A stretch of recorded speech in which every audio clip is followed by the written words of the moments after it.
His arrival signaled impending doom. His very presence was enough to intimidate even the bravest WWE competitor. His name itself simply meant the end. And if you found yourself standing across the ring from Umaga, you were most certainly coming to the end of your own road. The younger brother of Rikishi.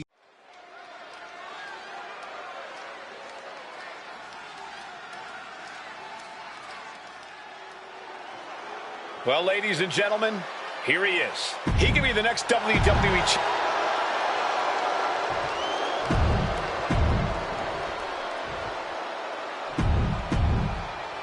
Desire and resolve will be...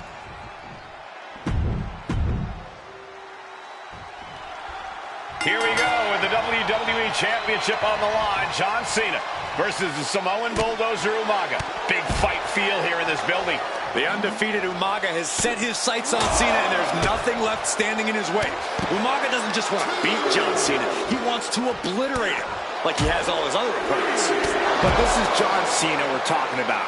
If anyone can stand up to Umaga's brutality and power, it's him. Cena's going to fight to defend his title with everything he's got.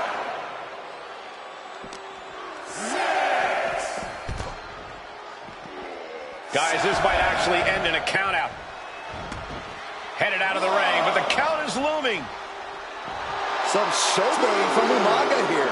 Under the ropes and back into the ring. Headed out to ringside now. What does he have planned? Driven into the steel steps. And you just see Cena's legs bent awkwardly off the steel steps. From the top.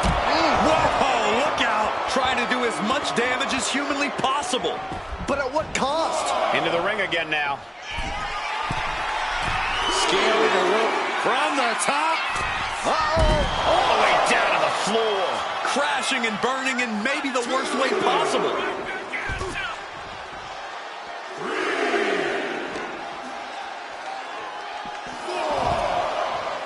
He'll make his way to the ring. And he said it for years. You want some? Come get some. A rare position for Cena in this fight. We can't often say that John's overpowered in a matchup, but this 360-plus pound Samoan bulldozer is more than a formidable opponent.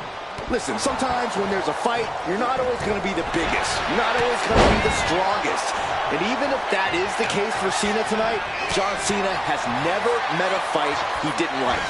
Cena will try to gain strength from this capacity crowd in Kansas City, but not even that may be enough to stop a rampaging Umaga. No question John Cena has his work cut out for him taking on Umaga, who's been aptly named the Samoan Bulldozer for his relentless offense. Yeah, and while Umaga may not be as refined in the ring as other superstars, his ruthlessness more than makes up for the difference. If Umaga can connect with some truly merciless attacks, then Cena and his title reign. Nice takedown, stacked for the pin.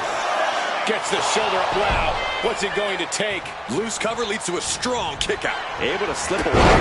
Spinning heel kick. Might just have the quickness advantage over the champs.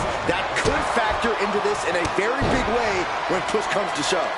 And Cena's starting to falter here. Umaga is simply overpowering John Cena right now.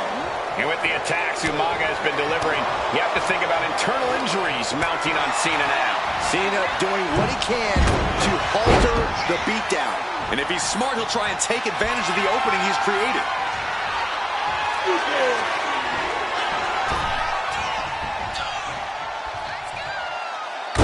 Umaga sidesteps that. And Umaga, of course, coming from a very rich heritage. Some of the greatest athletes in any sport come from the Samoan heritage. Umaga's aggressiveness can be traced back to his bloodline. When you're fighting a Samoan, you are battling a tough, scary human being. Ooh!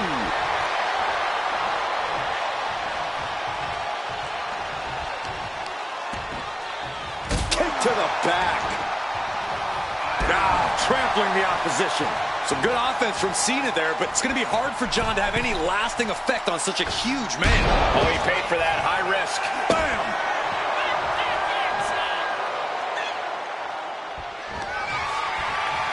Winding up. Boom! Samoan spike. Could that be enough to gain the title?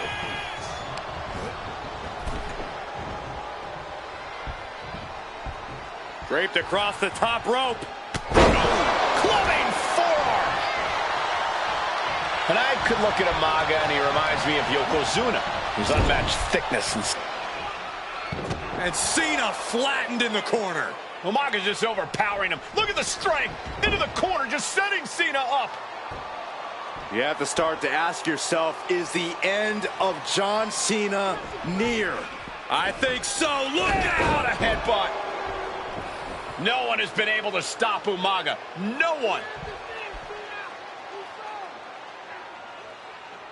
You are seeing why Umaga is undefeated. Why no one has been able to stop the Samoan bulldozer.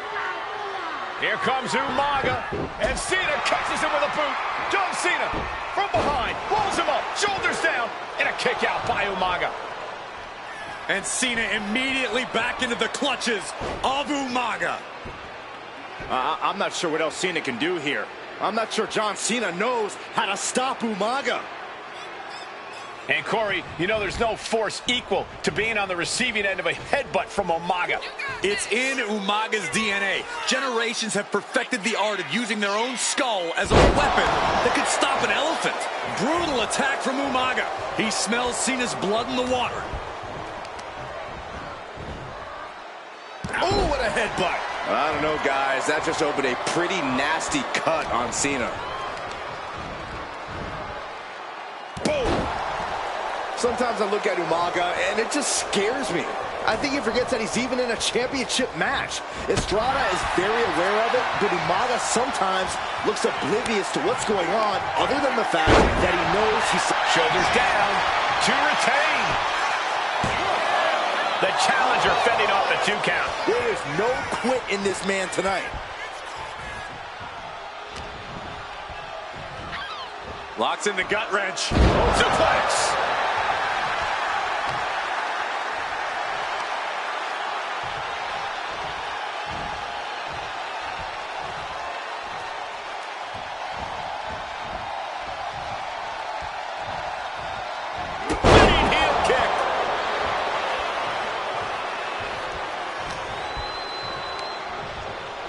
Pulled in from belly to belly.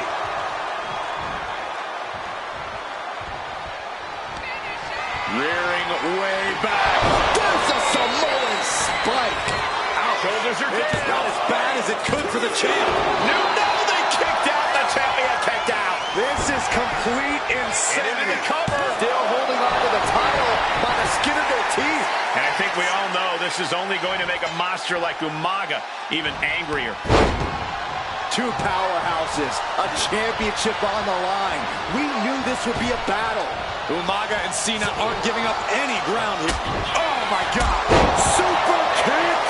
Momentum fully shifted to Umaga. Cena has no response for Umaga's savage and brutal offense. Rearing way back.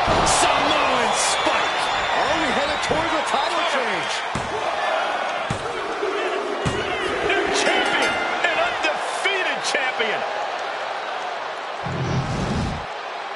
Here is your winner, and the new WWE Champion, Umaga! This proves it. Truly no one can withstand Umaga. The Samoan bulldozer has wrecked his way straight.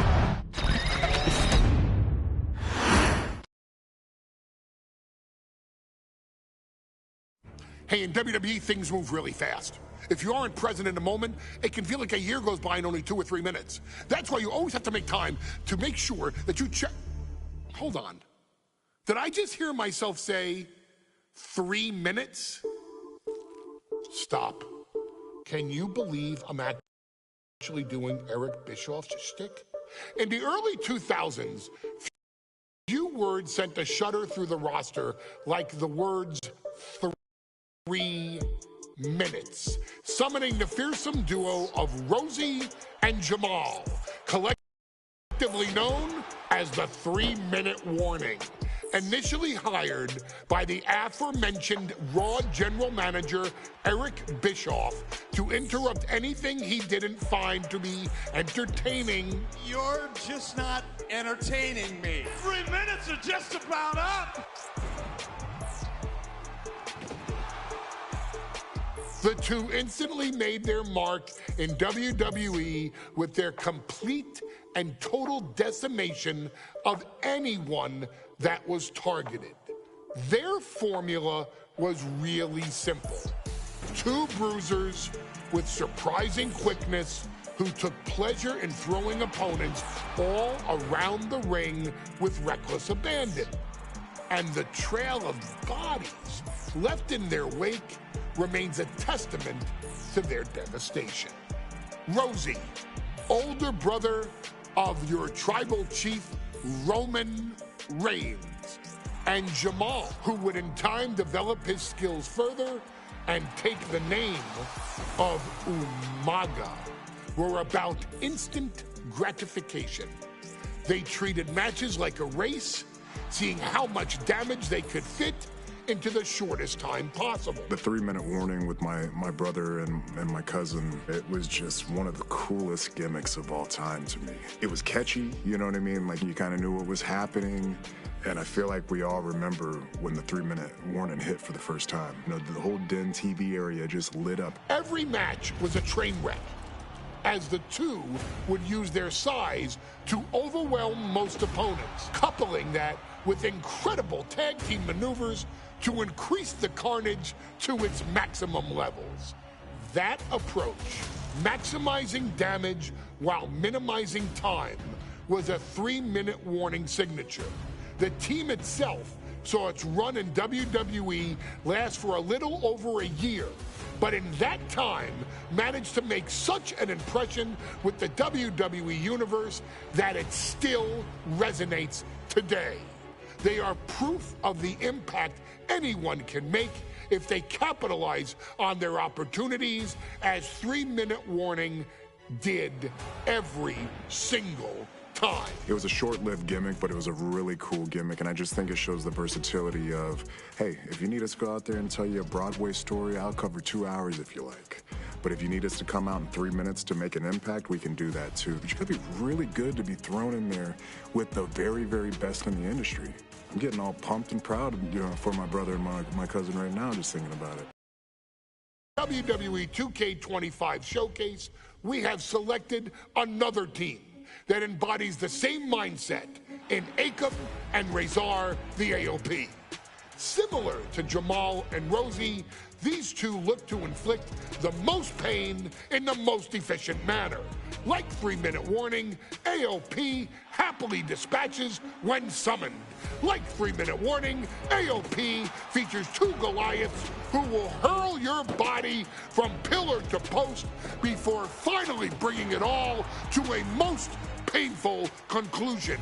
It's up to you in this Extreme Rules contest to beat the AOP to the punch and showcase the Wrecking Crew approach that made 3-minute warning the premier bruiser squad in all of WWE. And don't worry, we will give you more than 3 minutes to make that fact perfectly clear. As a matter of fact, take your time and enjoy dishing out the punishment.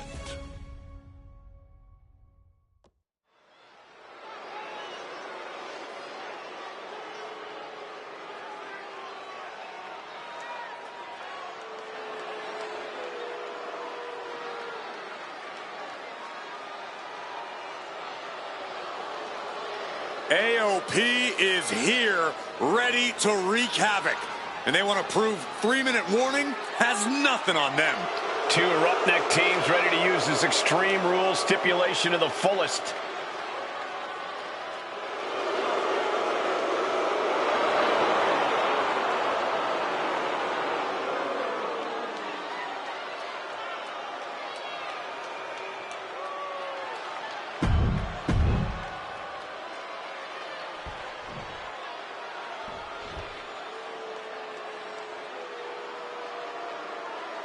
And guys, the authors of pain now have 3 minutes.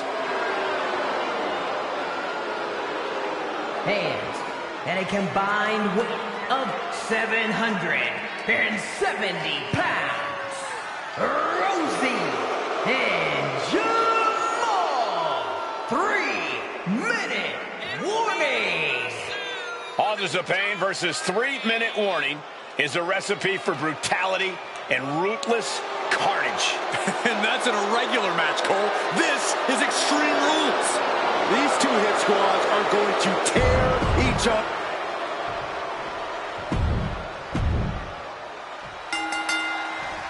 Here we go with AOP and 3-minute warning going head-to-head. This is an Extreme Rules match, and it's a good thing it is, because neither one of these teams likes to play by the rules or limit their aggressive tendencies. Well, there is nothing on the minds of these men except dealing as much damage to one another as possible. Both 3-minute warning and the AOP excel at brutalizing their opponents and inflicting massive amounts of pain. But only one of them can be the best at it. We can safely predict that this is going to be an exceptionally gruesome and painful match to watch.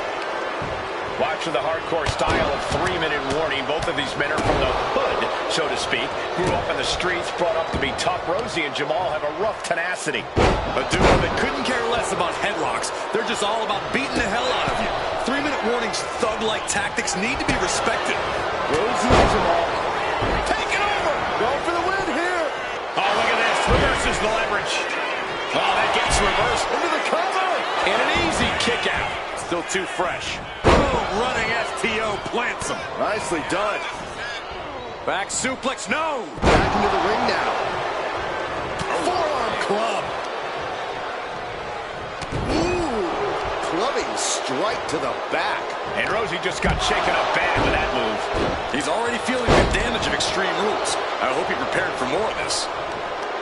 Pay special attention to Rosie in this matchup. 6'5", 375 pounds. The man can run a 40-yard dash. Looking to catch him off guard. Letting his opponent out of the...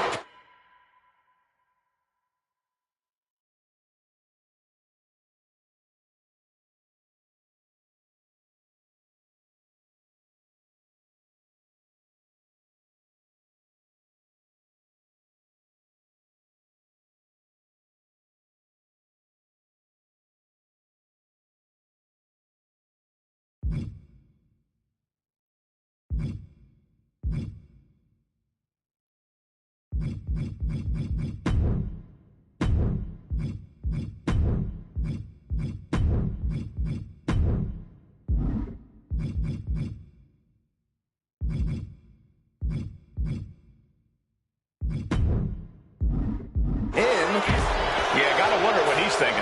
That was one big behemoth flying down with authority and force. Oh, that just looks like it busted him open. What a headbutt. vicious. Damage is starting to take its toll on him. Jamal putting some punishing offense on display. And no defense help Razor on that exchange. Taking flight. Down on the windpipe. Attempting high-risk move after high-risk move at a breakneck pace. Boom! What a headbutt.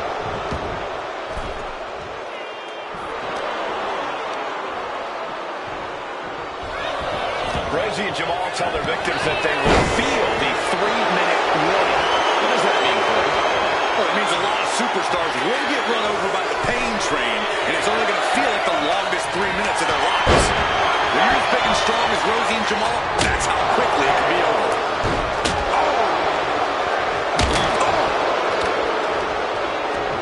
He's heading to the top turnbuckle.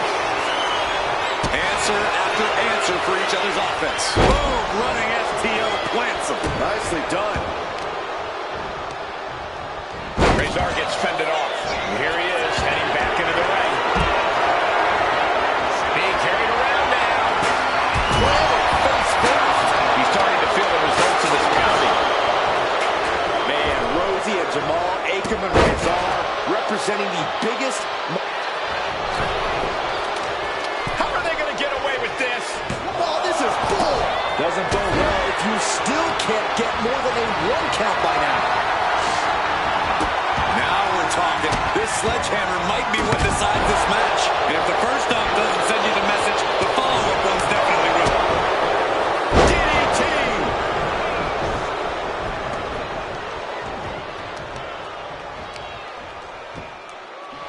disorient your opponent. Oh, my goodness. Bang! Exiting the ring, taking the action outside. Just look at the size of all these superstars. The ring had to be reinforced before this match. Over 1,300 combined pounds colliding.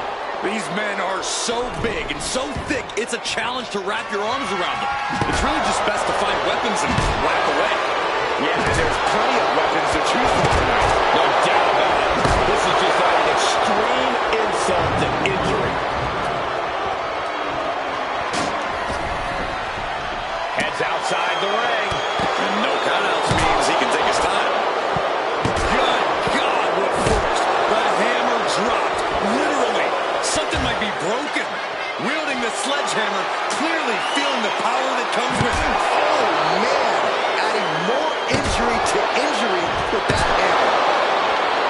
We knew this would be a grueling and punishing match, but AOP and 3-minute warning are exceeding all expectations. Down with the Samoan drop.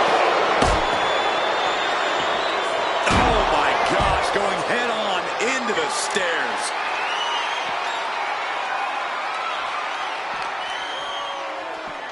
Gets blasted into the steel steps.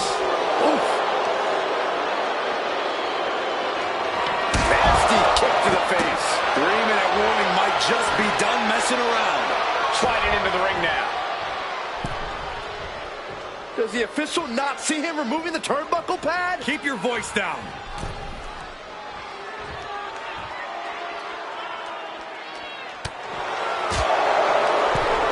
Hooked up. Not in a power side slam. Oh, what a quick answer. Double leg takedown. Got the shoulders down. Countered into a new cover. Well, this is unexpected, Byron. Yeah, I'm guessing he wasn't fully in position. Huge burning lariat. He's been dealt a good deal of damage. Pump handle locked in. Rosie responds. AOP just passed their final. Can this pin put him all the way? And still in this.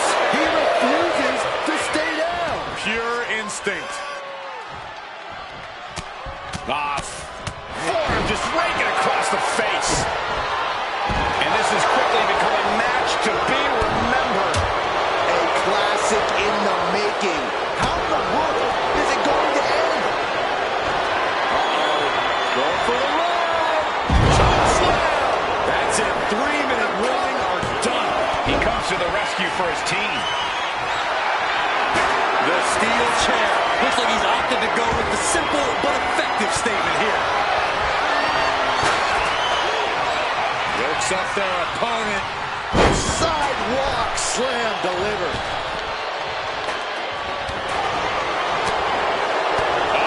There you go. There you go. Driven down with a Samoan driver. Forget it. AOP just fell to their demise. Rosie and Jamal survive Extreme Rules. Here are your winners, Rosie and Jamal. 3-minute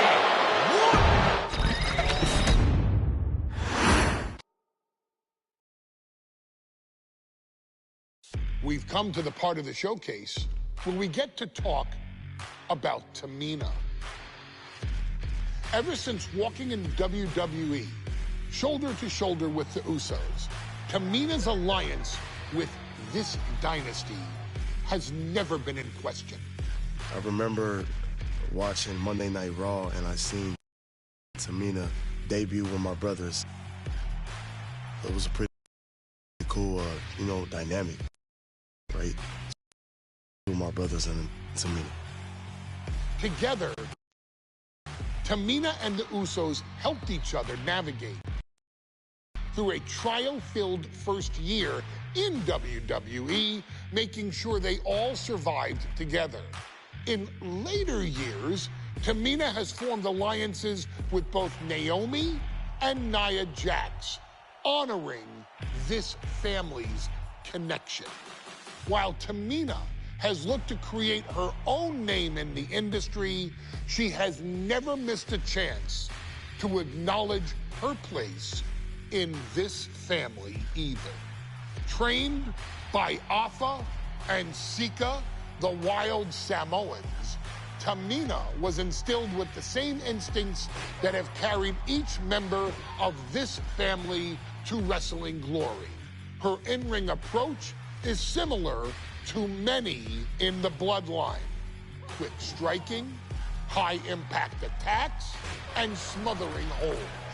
As capable with a super kick or a big splash as anyone else, Tamina has maintained a remarkable level of success in her WWE career. A constant contender, Tamina has competed for the Women's Championship on many occasions. She's also held the Women's Tag Team Championships along with 9 separate reigns as the 24/7 champion. Tamina has proven capable in any environment against any opponent. Tamina is always the perfect test for a rising contender. Defeating Tamina proves that you're at the top of your game, and she will always expose those who aren't quite ready yet. Taking her lightly is the easiest way to book your visit to the local medical facility. Tamina has taken part in many memorable moments, but in the 2K25 showcase, we're going to give you the chance to make history. In the first ever women's Money in the Bank match, Carmella, of all people, would walk out victorious after letting someone else do all the work. Tamina, Becky Lynch, Natalya, and Charlotte Flair were all robbed of a great opportunity that night by Carmella. So this is your chance to make it right. Showcase Tamina's grit and take out the other 4 ladies in this ladder match to become the first ever winner of the Women's Money in the Bank. Carmella might still sneak out with the win, but if she does, she's doing it on her own because we're not allowing anyone else at ringside for this match in our showcase.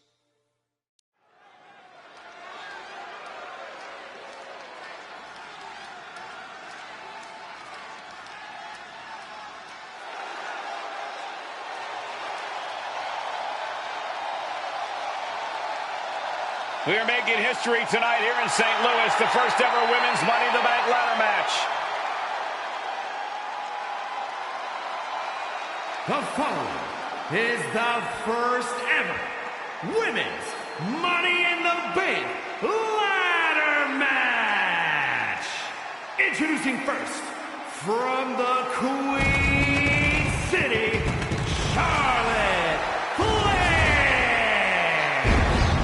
Charlotte Flair looking to become a Triple Crown champion. Every title, every opportunity she has put in front of herself, she has seized. This is a night where careers change forever. You're right, Cole. You can feel it. Legends are going to be made. Careers defined. Hearts broken. This is Money in the Bank.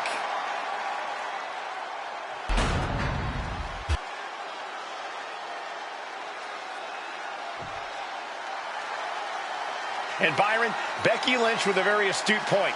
I rip off arms. You can't exactly climb a ladder with no arms.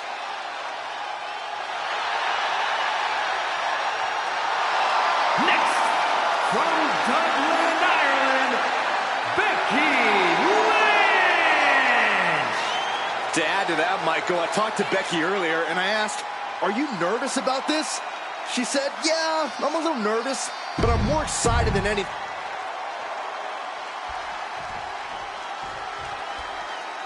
There's a big fight coming. Tamina, perhaps the most dominant superstar in this match. And I guarantee she is not fazed by taking on 4 different opponents in a ladder match. from the Pacific Islands,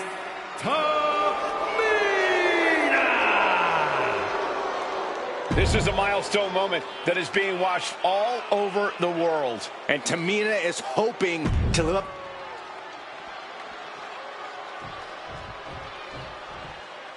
Mela is money, and she is as confident as ever.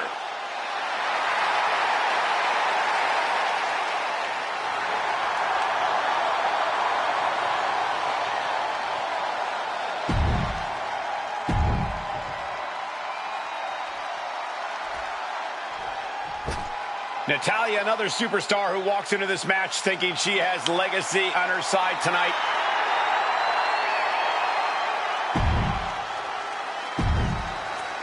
This new generation of female superstars are providing yet another milestone moment here. Tamina, Charlotte, Carmella, Natalya, and Becky Lynch have to climb the ladder and retrieve the briefcase, become the first ever Miss Money in the Bank. Big clothesline. No safe haven in this match. These ladders can be your best friend or your worst enemies. There's no allies in this match. It's everyone for herself. There is no room for friends when history's being made. Not when you can go down in the record books as the first Miss Money in the Bank. Now that was a very questionable attack. I think it goes beyond any gray area.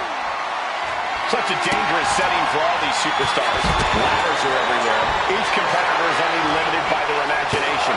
Your head has to be on a constant swivel. Ladders will be used as weapons. Anything can happen to get that briefcase. Clubbing blow to the back. Look out. The contract that can change lives hanging above the ring. Probably the most profitable opportunity in our sport. 15 out of 17 superstars have successfully cashed in the Money in the Bank contract.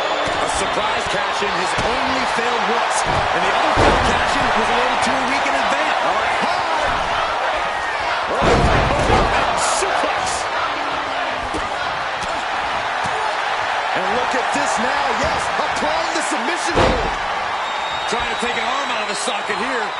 They want that, and they are not letting go. Submission, letting go of her hold here. Maybe she thinks enough damage has been done. You can see Charlotte's expert game plan experiencing a minor hitch there. 3 second-generation superstars competing in this match. Carmella, Charlotte, and Tamina. And Natalya, of course, a third-generation superstar. Women bred for these kind of moments. Any of these women will add a significant chapter to her legacy if she can become the first Miss Money in the Bank. Taking things back into the ring.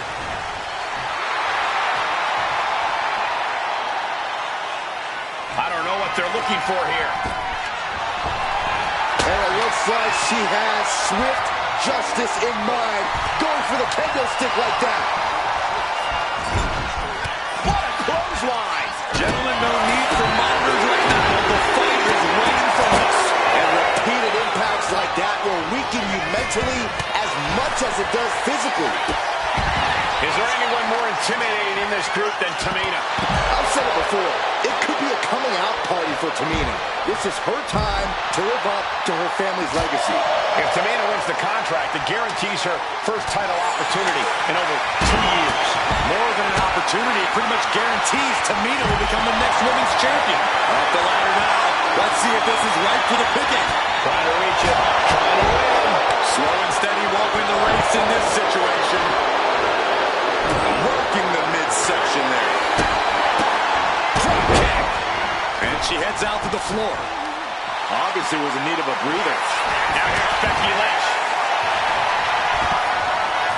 Lynch looking to secure.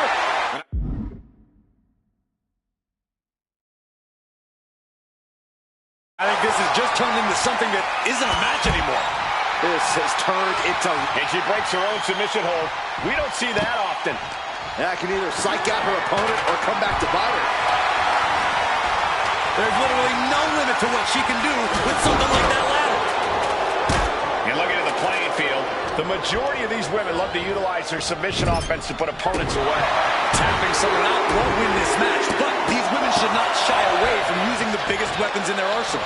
We've heard Becky say she's going to rip arms arms off tonight. You can't exactly climb a ladder with no arms.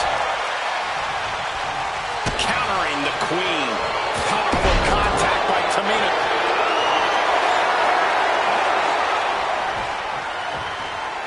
Nice reversal by Charlotte Flair.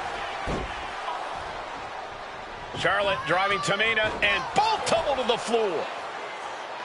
Both women crashing down hard. The Queen, Charlotte Flair, the first to her feet, surveying the situation. Oh, my, Tamina into the steps.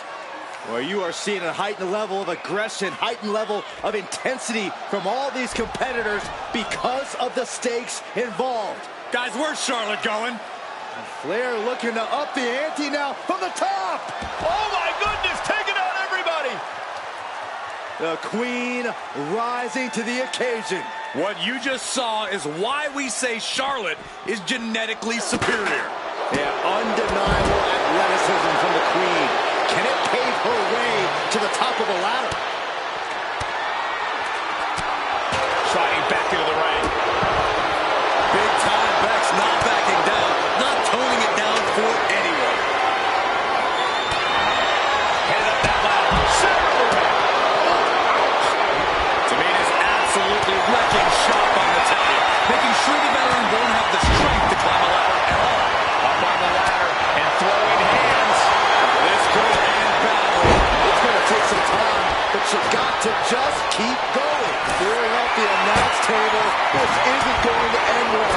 Wicked shot.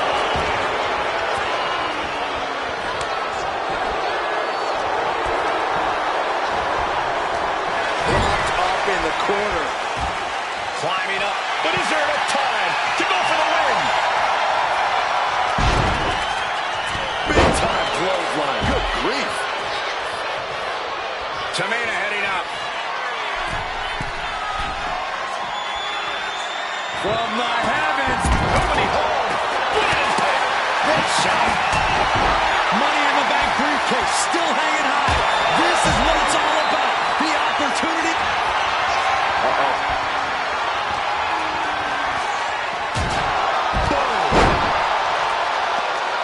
Shot to the throat.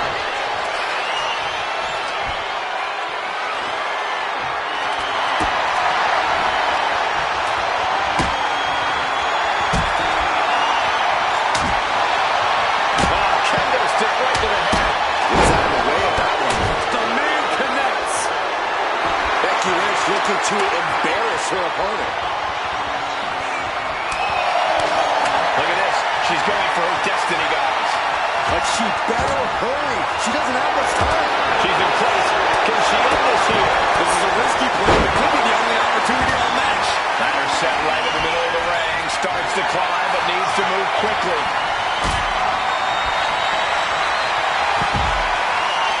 And Carmella with a takedown looking for it. And Natalya still able to get on the attack. Yeah, Charlotte has. And she releases her own submission. And I have to question as to why she would do that. This looks like she's setting the foundation for a masterfully laid trap. Big time clothesline. Good grief. History on the line. Guaranteed. And Carmella with a takedown looking for a code of silence submission. It's locked in. Up high. Headed up that line. Let's go for submission hold. Not sure what she's got planned here. Reaching. So close to victory. Every second of that is allowing the opposition to recover. Better hurry. Climbing up. But is there enough time to go for the win? The prize is in sight. But is it in reach? Seems to be struggling a bit up there. That sweaty palms making this difficult. Big opportunity for Carmella. Can she pull it down? Gonna try and unhook it now. Victory is literally within reach. Man to the top. Now it's about snatching down the prize. Becky Lynch with a great shot. No. Super kick. I can't believe this atmosphere. Everyone wanted a... Oh, Charlotte Flair steps through. Here we go. Figure eight. She releases the hold. No harm in changing things up if a submission isn't working the way you want it to. Oh, that hurt right to the kidney. Golly. And a stiff shot to her core there. Carmella sent to the outside. Oh, putting focus on the arm here. Her endurance is really being tested now. This deep into a ladder match, the last thing you want is to start breaking down. He's got it in her hands. Can she end it here? The whole match is literally in the palm of their hands. Charlotte seeing her opportunity. Charlotte's got a chance. The only thing left to do is hold her down. Easier said than done. Looking to get airborne here. Take off. Tamina goes airborne with the splash. Tamina wipes out an opponent, but can she seize the opportunity and grab the briefcase? Ooh.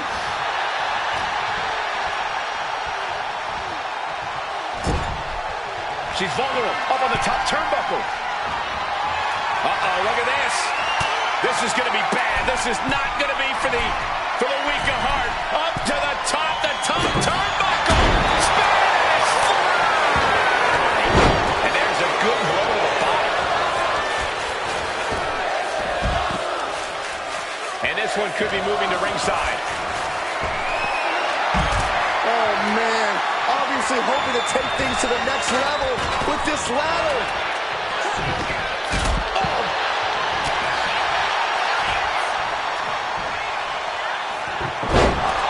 This place has come unglued. Rightfully so. Here she goes, sliding back into the ring. In the corner now. She doesn't want to stay there. Taking a little tour ringside, and I guess we're one of the pit stops. That's gotta hurt. Oh.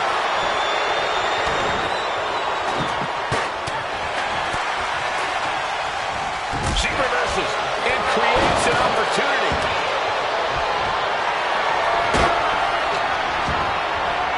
And this one might be headed ringside. Schoolboy. No, rolls through. And a super kick.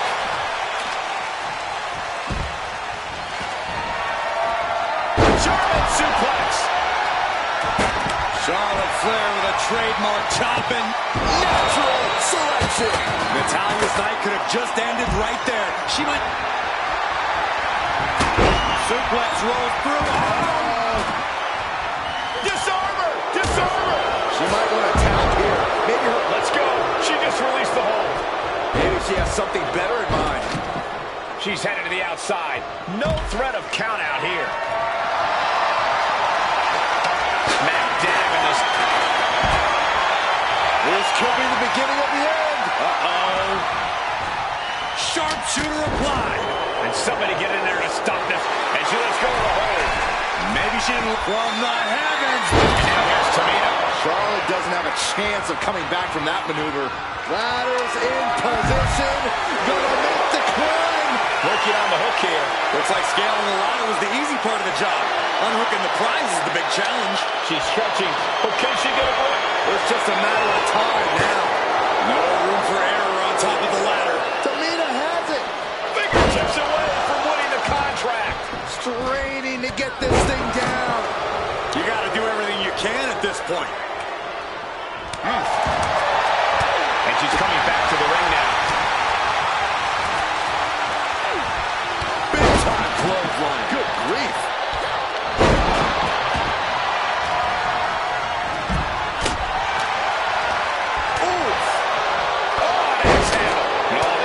Midsection have to be having an effect on her. He's starting to struggle to get a full breath at this point. Driving face first. Ooh, stiff punch.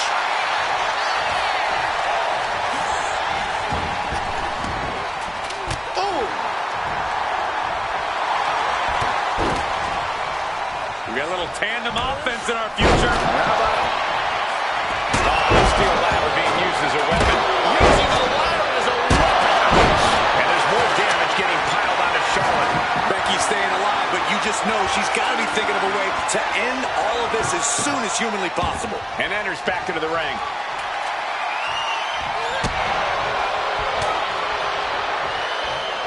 Oh, takes a big clean hit from the table. Up the ladder now. Let's see if this is right for the picking.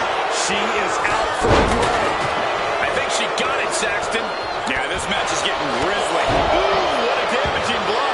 And the damage to the torso is just piling up. Each blow to the midsection just compounding that pain. Victory is within reach now. All eyes are glued high above the ring. Have to finish the job. That's it. Tamina has the briefcase. Tamina is Miss Money in the Bank. The winner of the Money in the Bank contract and the first ever Miss Money in the Bank, Tamina!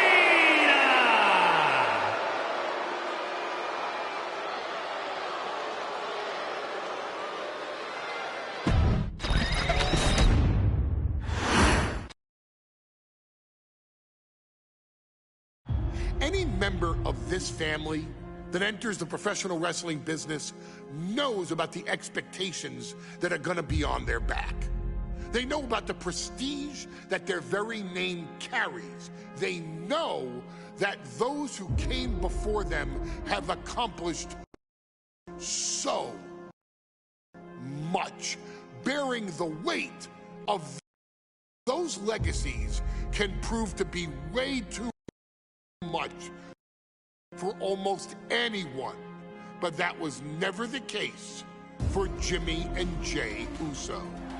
Jimmy and Jey Uso looked to be stars from the very start, constantly evolving their look, style, and offense as they progressed in their careers.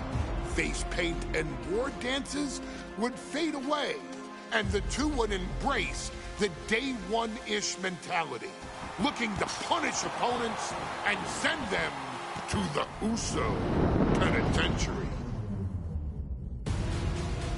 The Usos are 8-time WWE Tag Team Champions. The Usos have main evented WrestleMania after initially fighting for a mere spot on the card. The Usos were the premier team of the 2010s.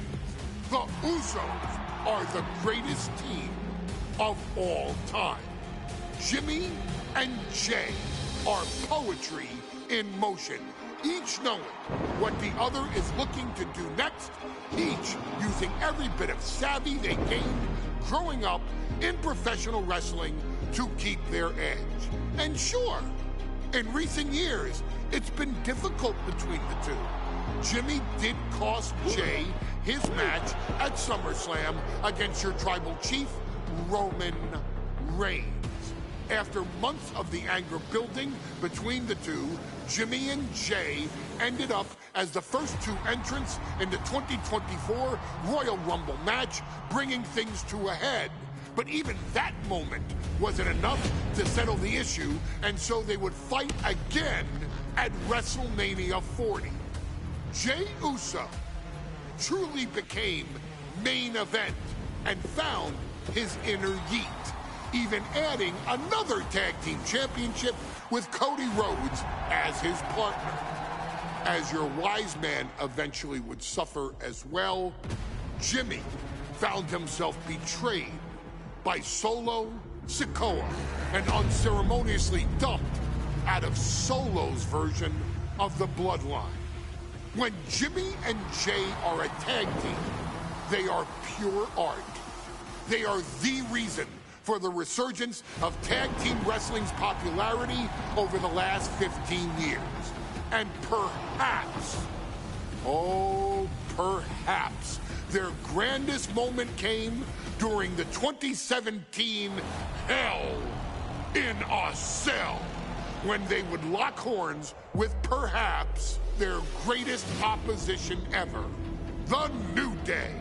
From July to October of that year, the SmackDown Tag Team titles would change hands 4 times between the two teams, both looking for ultimate bragging rights. The Usos' connection as twins always gave them an upper hand with most teams.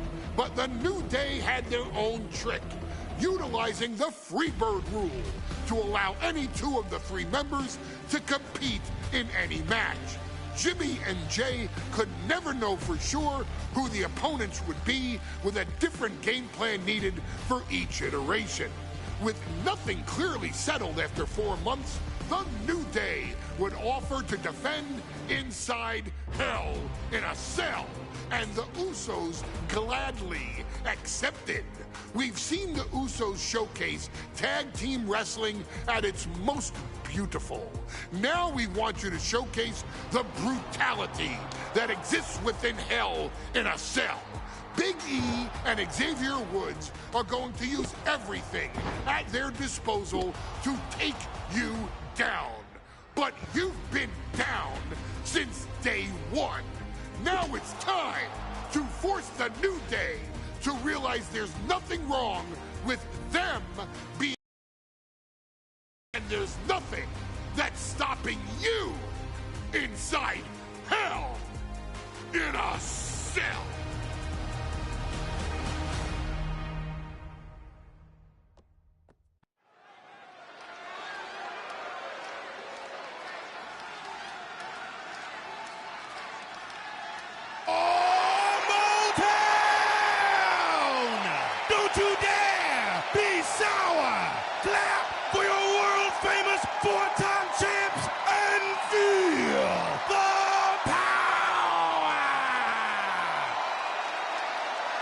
Are you prepared to kick off Hell in a Cell with the 4-time Tag Team Champions?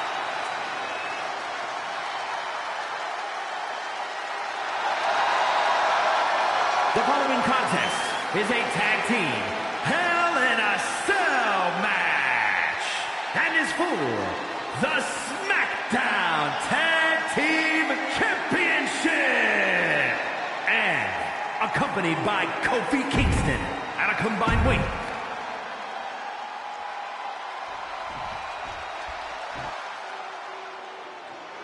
This is the first time that tag titles will ever be defended inside Hell in a Cell. And at a combined weight of 493 pounds, Jimmy and Jay, the Usos.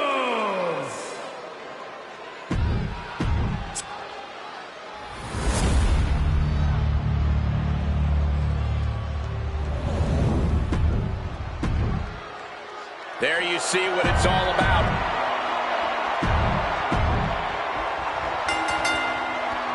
Remember, this match is under Tornado Tag Team rules. A 2-on-2 match with the pinfall submission has to happen inside the ring. In the Hell in a Cell. No tag, no countouts, no disqualification. The Usos and the New Day came into this match expecting and prepared to raise the bar, raise the level of competition, and make history. This is going to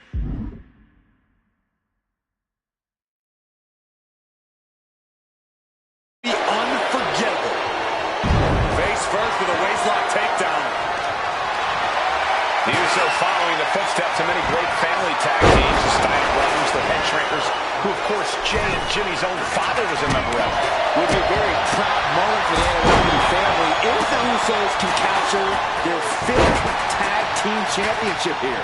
The apple doesn't fall far from the tree for Jay and Jimmy. Just a factory of elite specimens come from the Hawaii blood. This cell is meant to contain all these superstars, but that's not to say this cell can't inflict unimaginable damage on those who step inside. The pin for the championship. I have a feeling the Usos' objective is to send the New Day to the hospital. Well, two teams so familiar with each other, some innovation with weapons almost becomes a necessity. Bullseye with the drop kick. Corey, a few weeks ago, we saw the New Day walk out of SmackDown as champs in a street fight, a match the Usos handpicked, but this environment is totally different. There's nowhere to run, nowhere to hide. I think the New Day played right into the Usos' hand when they selected this match. Jimmy and Jay have a street mentality. They're perfectly equipped to turn Hell in a Cell into the Uso Penitentiary. For the title, new champ. And it's a kick out at one for the defending champion. These men knew this match was going to be hard fought. That hurt right to the kidney. Golly. Jimmy with all the momentum on his side. Getting a taste of just how bad it can truly get inside the Uso Penitentiary. The New Day asked for this, demanded to defend the title in this. And he gets the shoulder up before to see the tolls of this match add up. Usos and New Day going at it inside Hell in a Cell, and Jey Uso set outside the ring, and now the New Day on the attack. Big E, as aggressive as I've ever seen him here tonight. And Xavier Woods now with toys, kendo sticks in hand. And it's about to get more aggressive, more vicious, more barbaric.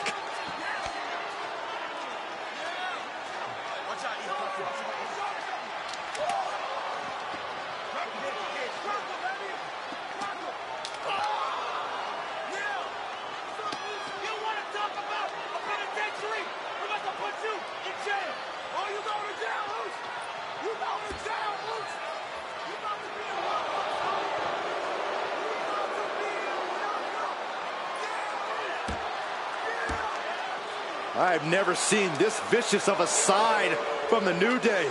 It's what Hell in a Cell does to you.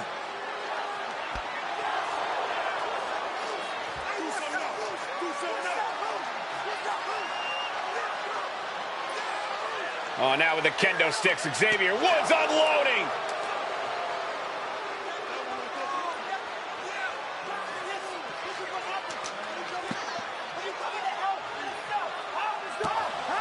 Well, you're saying it, Byron. Hell in a Cell makes you do some awful things. Just attempting to survive, attempting to win. Do whatever you want, punish however you want. Right now, that seems to be the mission statement of the New Day in order to retain the SmackDown Tag Team titles. And that's what it's about, proving you're the best in one of the most insane environments in WWE today. The New Day have just changed the whole complexion of this match. I don't know if I've seen New Day go to these lengths before. Well, no time to be a jovial bunch when you're in a cell, Michael.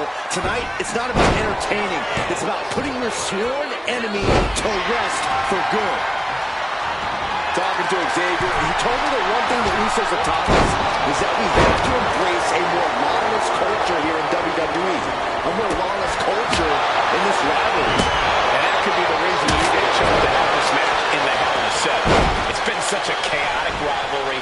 Therefore, only this kind of lawless match could finally put an end to it for good. This is punch. The challenger unable to stay out of harm's way. I think Woods may have cracked a smile when he connected with that attack. And now heading back inside the ring. Uh-oh, he's searching for something. Title in the balance with the pin. Intercepts the pin attempt. To the back of the neck. The Usos and the New Day have been trading title reigns for the majority of the year now. This, the contractual rematch for the Usos. If they lose, from way up, a double axe handle. The champ really feeling the effects of nothing fancy here. Tasting victory. And he only stays down for a 1 count. No time to waste being shocked. You've got to maintain pressure. Thunderous club comes down. Very effective. Scoop slam.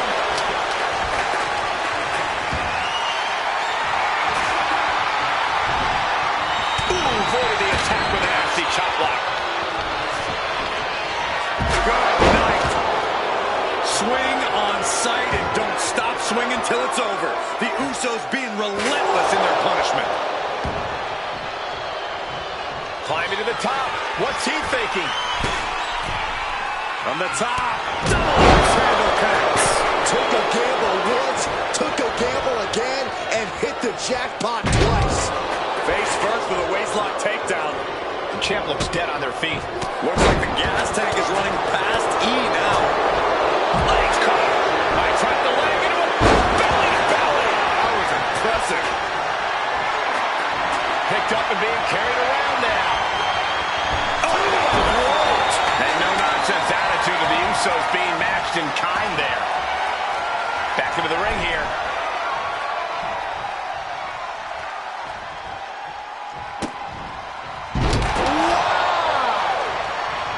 And Jey reverses. What a press. Finishes that series of strikes with one last big hit. The champ struggling to fight back. I highly doubt anybody's going to throw in the towel. And Jimmy and Big E slugging it out middle of the ring. This has been a vicious, brutal match between two of the great tag teams today. Here comes Jey Uso into the fray alongside of his brother. Bang! Double super kick. And the Usos now looking for that patented Uso splash from the top rope. Uso splash! The cover to win the tag team titles, and Woods handcuffs it all, breaks it up. At the last possible second, Xavier Woods saving this match for his team. Credit to Woods for his never say die attitude, but Xavier Woods is outgunned right now. And look at Woods still fighting back. Yeah, with the handcuffs. Using the handcuffs as a weapon. That's smart.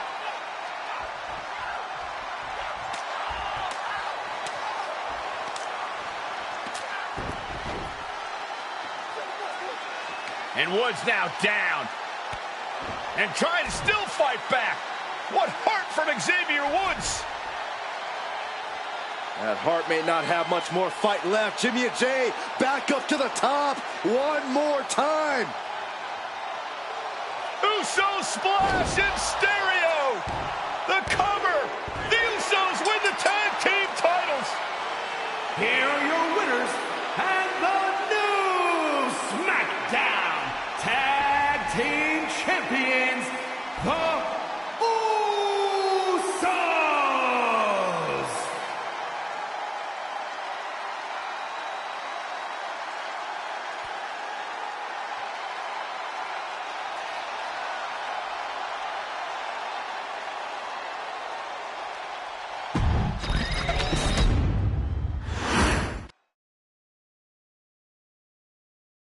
Next on our showcase is someone who wasn't born into this family, but has put in the time and more than earned her spot. She's always happy to leave haters in the rear view, and when she enters the room, you will undoubtedly feel the glow.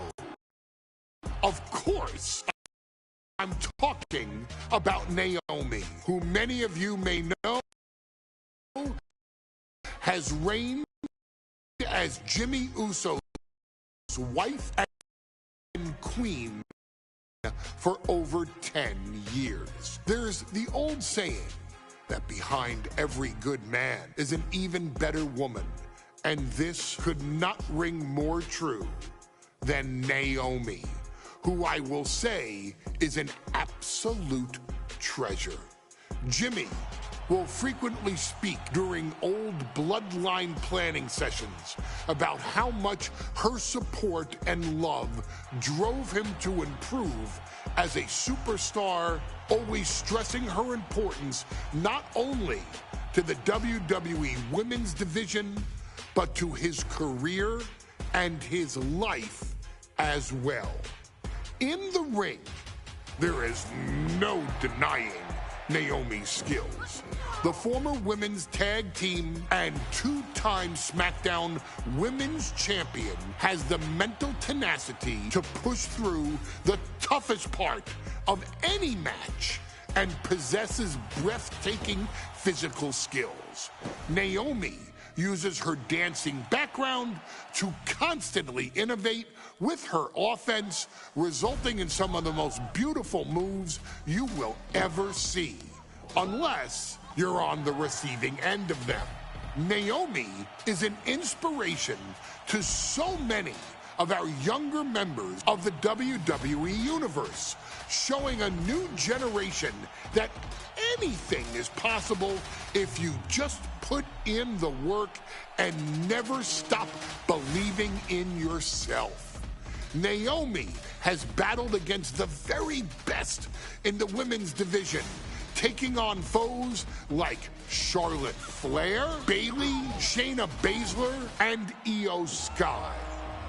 My favorite moment of Naomi was when she won the title in her hometown, Orlando, at WrestleMania. To compete against that caliber and maintain the level of success that Naomi has for her entire WWE career is something worth, shall I dare say, acknowledging. Naomi has even teamed with fellow family member Tamina through the years, proving the family you choose can often be the most important. And in true Uso fashion, Naomi shows an unrelenting desire to win, to achieve greatness, and to dominate her opposition. Many mistake her smile as a sign of kindness, but they quickly realize their mistake as Naomi unleashes a flurry of kicks, flies at them with moonsaults from all angles, and then ties them up in knots. Naomi is having fun, but Naomi is never playing. And now, we take you back to the 2020 edition of Super Showdown, which saw Naomi challenge Bayley for the SmackDown Women's Championship. Unfortunately, a ridiculously lax referee decided it was just fine for Bayley to basically do whatever the hell she wanted. Bayley, oh my gosh, she's trapping Naomi's legs in her shirt. And Naomi wound up suffering an embarrassing loss after Bayley used wardrobe to her advantage. Well, Bayley, we can pretty much guarantee that trick won't work again. This is your chance to help guide Naomi to a third SmackDown Women's Championship, and to do it by defeating one of the greatest competitors WWE has ever seen. Your wise man has nothing but respect and admiration for Bayley's abilities, but those abilities are eclipsed by Naomi's extraordinary trinity: smarts, strength, and aerial attacks that should give all of you everything you need to get the win and the title.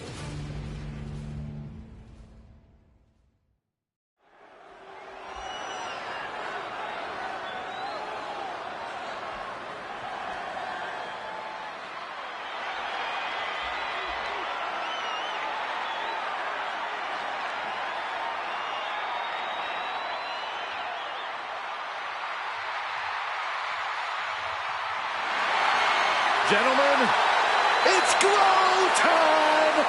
I got an idea, Saxton. Why don't you glow home? No, I can't, Corey. When asked earlier this week about this matchup, Naomi said it is an honor to be here, an honor to make history, because for the first time ever, a women's championship will be defended in Saudi Arabia. Naomi certainly has momentum on her side, and as we've seen in recent weeks, it appears as though Bayley has at least a healthy respect for Naomi.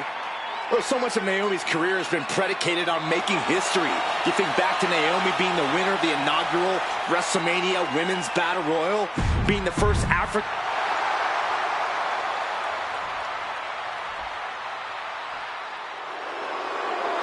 And gentlemen, when Bayley was asked about this history-making match tonight, she said, of course I'm part of this, because history is made by winners. And I'm going to become a role model for everyone here tonight in Saudi Arabia and for everyone around the entire world. I asked Bayley her thoughts on this match, and she said,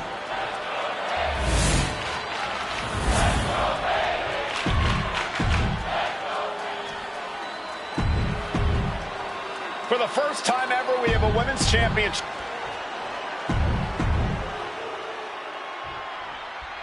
Guys, a very important component of this match. Bayley has won every title available in WWE. Bayley has accomplished it all. But the one thing Bayley has never done in her career, she's never beaten Naomi. And believe me, that is a huge point of confidence for Naomi, and a huge pressure on Bayley. yeah, but Bayley thrives under pressure. Her resume speaks for itself. Naomi has tested her mettle in recent weeks, as the road to this championship opportunity was a difficult one. Needed to defeat former SmackDown Women's Champion Carmella. We know Naomi has a heavy desire to become a three-time Women's Champion. Other superstars say they want the title, Naomi has said she needs her title back. Oh, that hurt right in the kidney. Golly. And able to beat Bayley to the punch. Ooh, what a forearm. Kick combination. Boom! Look at her wear down the opponent. She's making her way to the top turnbuckle. Looks like she wants to take things to the floor here. Naomi's heading up top. Here we go. We've said it time and time again. Naomi may be the most athletic woman we've ever seen compete here in WWE. Yeah, Naomi wants to depend on athletic maneuvers, while Bayley wants to be more methodical and fight a more classic wrestling style. We know that Naomi's going to want to pick up the pace in this match. From the top. Good Lord, taking flight. Took a leap of faith and connected perfectly. This could be just what they needed. Naomi going for broke. And this high-risk offense from the challenger might be catching the champion by surprise. The challenger being the aggressor here, but remember, the title can only be won by pinfall or submission inside the ring.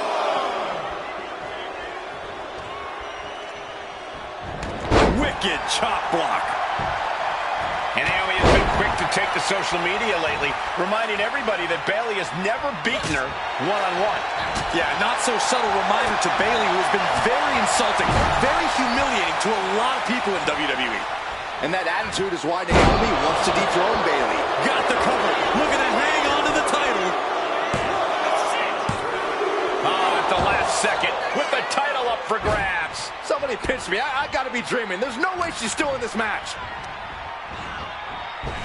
Caught with the elbow.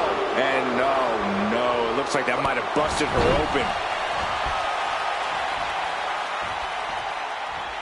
Ooh. Oh, the reversal by Bayley. Bayley having every reason to be confident heading into this matchup. But 279 days as champion, Corey, can take a toll on you. Bayley has been carrying an exhausting weight on her shoulder for a long time. I don't think it's anything Bayley can't handle, Cole. Once you reach the mountaintop, you plant your feet and you hold your ground, no matter how heavy the burden may get.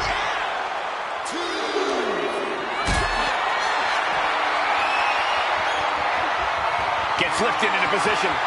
Don't do this, don't do it! Bomb into the barricade. Got the leg and going after the legs.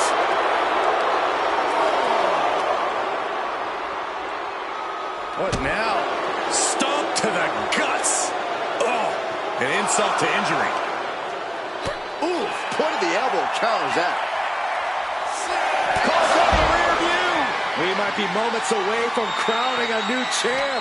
Really needs to take this back to the ring ASAP. The referee's not playing around.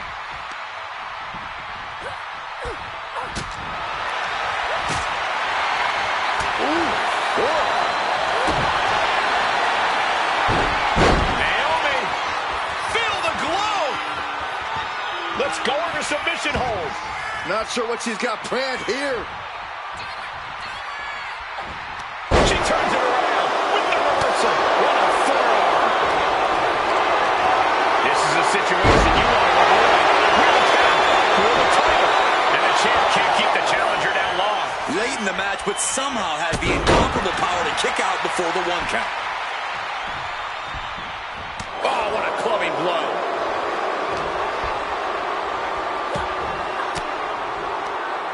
Turned it around with a reversal. Oh, she had Naomi's number. Nice Japanese on drag. Bayley turning up her aggression, showing that newer, vindictive side of her. Kick to the gut. Just this. Nice point. Chance to retain here. The champ might have put this one to bed. What's it going to take to put this match away? And you have to think how much of a setback that can be for Bayley. She now knows. Now the superstar giving an edge here. Giving up now is not an option. They have to finish this. The fight is on, and it's furious. Big shots being fired right now.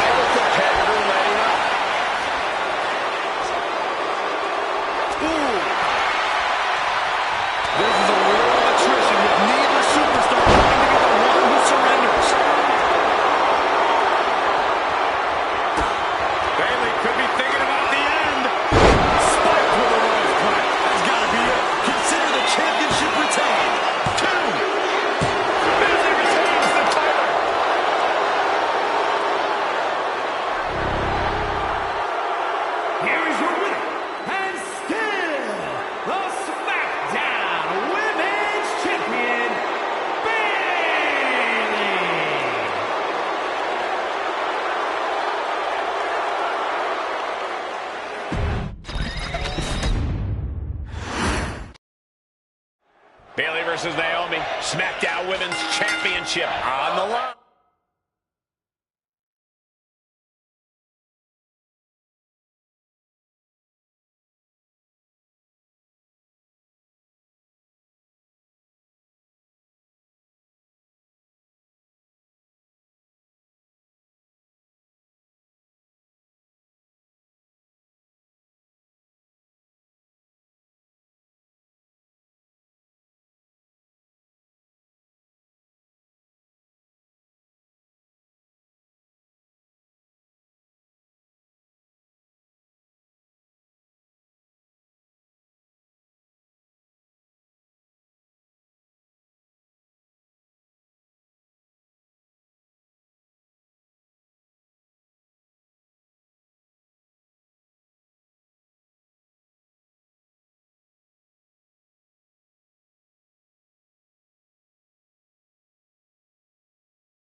So much of Naomi's career has been predicated on making history. And tonight, she has the opportunity to make even more history.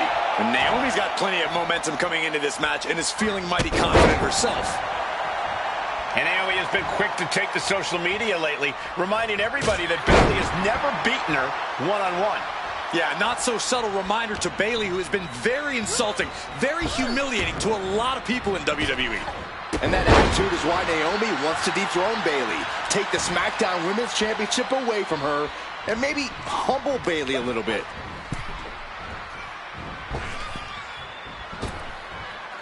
Ouch. Ooh. Ooh. Looking for something big here from the top rope. For someone who claims not to care about the idiots in the crowd, Bayley sure spending a lot of time trying to get a reaction out of them right now. Bayley having every reason to be confident heading into this matchup. But 279 days as champion, Corey, can take a toll on you. Bayley has been carrying an exhausting weight on her shoulder for a long time. Taking flight. All the way to the outside. The airtime. The fearlessness. What a ridiculous maneuver to the outside. Naomi going for broke. And this high-risk offense from the challenger might be catching the champion by surprise. The challenger being the aggressor here, but remember, the title can only be won by pinfall or submission inside the ring. Vicious, downright savage club right there. Swinging the elbow to halt the offense. Naomi has tested her mettle in recent weeks, as the road to this championship opportunity was a difficult one. Needed to defeat former SmackDown Women's Champion Carmella. We know Naomi has a heavy desire to become a 3-time Women's Champion. Other superstars say they want the title.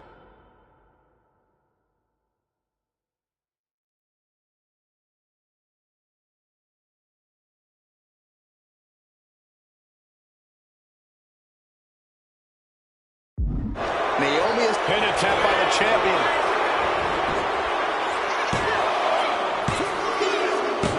Bayley retains the title.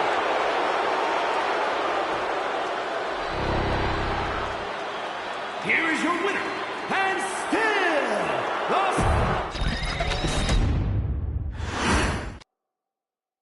Guys, a very important component of this match. Bayley has won every title available in WWE. Bayley has accomplished it all. But the one thing Bayley has never done in her career, she's never beaten Naomi. And believe me, that is a huge point of confidence for Naomi. And a huge pressure on Bayley. Yeah, but Bayley thrives under pressure. Her resume speaks for itself. Naomi finds her target with that one. Naomi has tested her mettle in recent weeks, as the road to this championship opportunity was a difficult one. Needed to defeat former SmackDown Women's Champion Carmella. We know Naomi has a heavy desire to become a 3-time Women's Champion. Other superstars say they want the title. Naomi has said she needs her title back. Oh my Lord, what contact!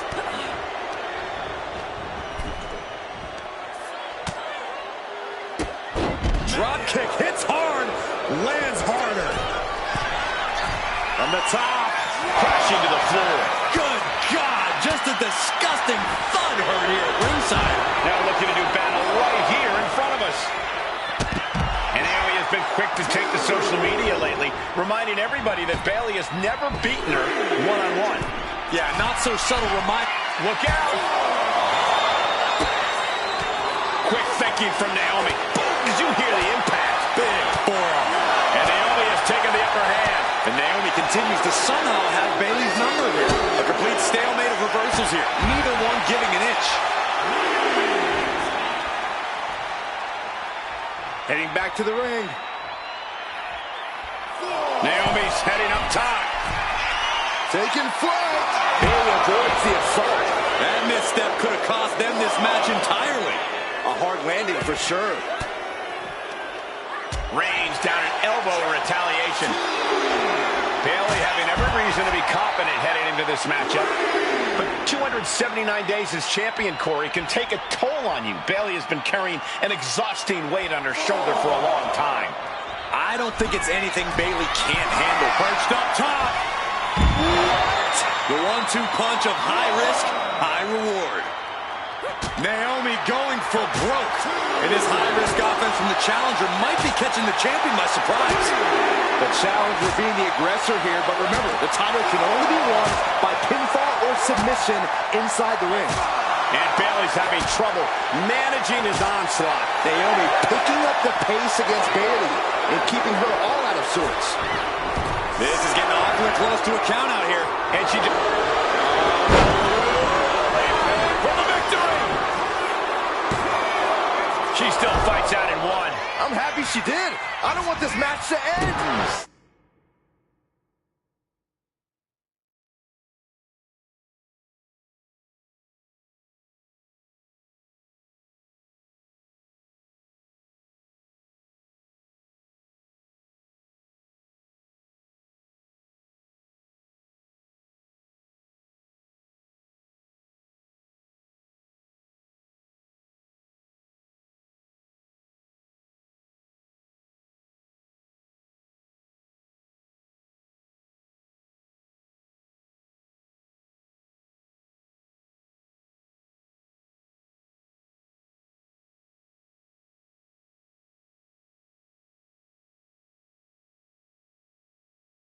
Savage stomp right to the arm. We've said it time and time again. Naomi, maybe the most athletic woman we've ever seen compete here in WWE. Yeah, Naomi wants to depend on athletic maneuvers, while Bayley wants to be more methodical and fight a more classic wrestling style. Naomi feeding off the WWE Universe, inching closer to recapturing the championship. Effective counter. And she reversed it. Dodge is out of the way. Drop kick.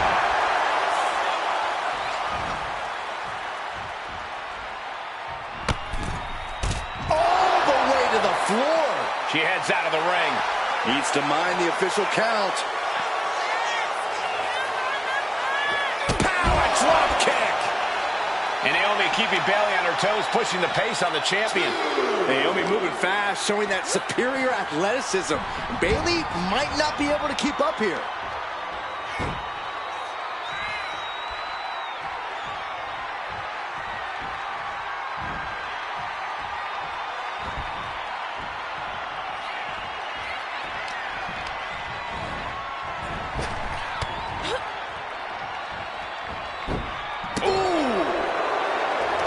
I don't think I've ever seen a champion feel as disrespected as Bayley has, Corey, because Bayley's talked a lot about how people think she's an afterthought as a champion. Everybody talks about Becky Lynch on Raw. They're now talking about Rhea Ripley in NXT. But Bayley has been the longest reigning champ in SmackDown history. And you read off all the accolades, all the championships she has held. That for some reason, Bayley still finds herself overlooked. Using the rope to their advantage. Attacking the arm. Caught in a bad spot. Attacks by the jab with the cover. Shoulder shoots up before 2. Giving a massive effort to overcome the pin attempt.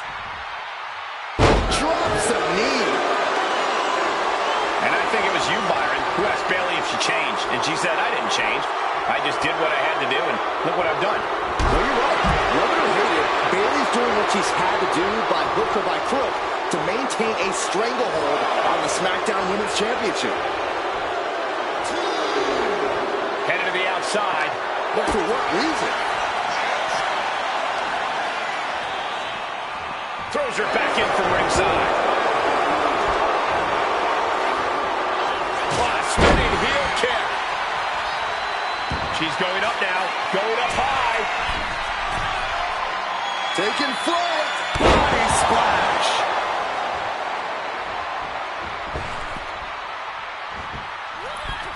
Massive miscalculation on that one.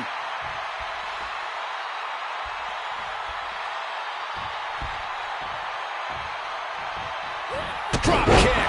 Beautiful.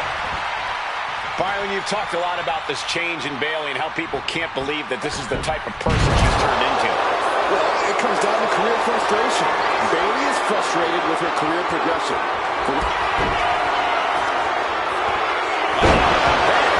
Here we go. Consider your title dreams dashed after that. 2 count. Bayley retains the title.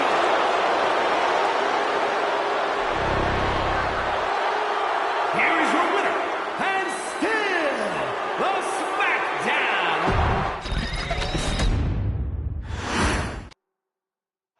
Bayley versus Naomi, SmackDown Women's Championship on the line. So much of Naomi's career has been predicated on making history. And tonight, she has the opportunity to make even more history. And Naomi's got plenty of momentum coming into this match and is feeling mighty confident herself. And Naomi has been quick to take to social media lately, reminding everybody that Bayley has never beaten her one-on-one. Yeah, not so subtle reminder to Bayley, who's been very insulting, very humiliating to a lot of people in WWE. And that attitude is why Naomi wants to dethrone Bayley, take the SmackDown Women's Championship away from her, and maybe humble Bayley a little bit. Bayley's being caught off guard by Naomi. The champ wasn't expecting such a flurry of offense from the challenger. We know that Naomi's going to want to pick up the pace in this match, but Bayley's going to look to wear Naomi down. Yeah, Bayley's going to want to slow down the pace and let the adrenaline wear off for Naomi. Bayley can also turn up the aggression here in a way I'm not quite sure Naomi can match. Taking flight. Whoa, what a landing. From all the way up. Wasted no time flying out to the floor. Bayley turns it around. That goes to show you what Bayley thinks of her. Oh, that's right. How's that for a message? Totally derailing the champion and buying some time.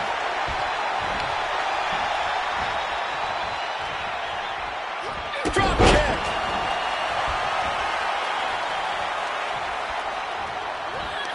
Naomi had it turned around. Good golly, Miss Molly. And Naomi keeping Bayley on her toes, pushing the pace on the champion. Naomi moving fast, showing that superior athleticism. Bayley might not be able to keep up here. Byron, you've talked a lot about this change in Bayley and how people can't believe that this is the type of person she's turned into. Well, it comes down to career frustration. Bayley is frustrated with her career progression. The way things were when she was hugging and smiling. It's not about frustration, Saxton. What? And the ropes will break up that hole. You might have seen a game-saving moment right there. Going up to the top now. Bayley from up high. Bayley caught Naomi right where she wanted her, and now she's got to capitalize. The champ with the pin. No, championship match continues. As close to 3 as you could possibly get without the bell ringing. She counters it. And I think it was you, Byron, who asked Bayley if she changed. And she said, I didn't change. I just did what I had to do, and look what I've done. Well, you're right. Love it or hate it, Bayley's doing what she's had to do by hook or by crook to maintain a stranglehold on the SmackDown Women's Championship. Naomi isn't feeling intimidated by the moment. High cross body.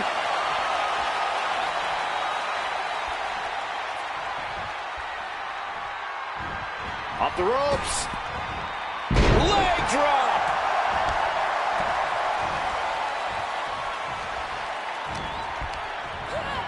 Getting set up in the corner now. Putting her in a dangerous... And here we go. Championship's on the line. Naomi's got Bayley in trouble up on the top rope. This could be Naomi's moment. Smart move by Bayley, protecting her title and going to the eyes. Oh, what a kick. Bayley is down and in trouble. Quick thinking by Naomi, looking to close this one out. Nobody home. Bayley wisely moves out of harm's way. What's Bayley trying to do here? What the? I think Bayley's trying to trap Naomi's legs in Naomi's own shirt. A great counter by Naomi. Naomi ducks underneath, and we got a standoff. Great match so far. Well, Bayley thought she had Naomi. Oh, Bayley sets her up. Rose plan. Did the champ just finish the job? 2. Bayley retains the title.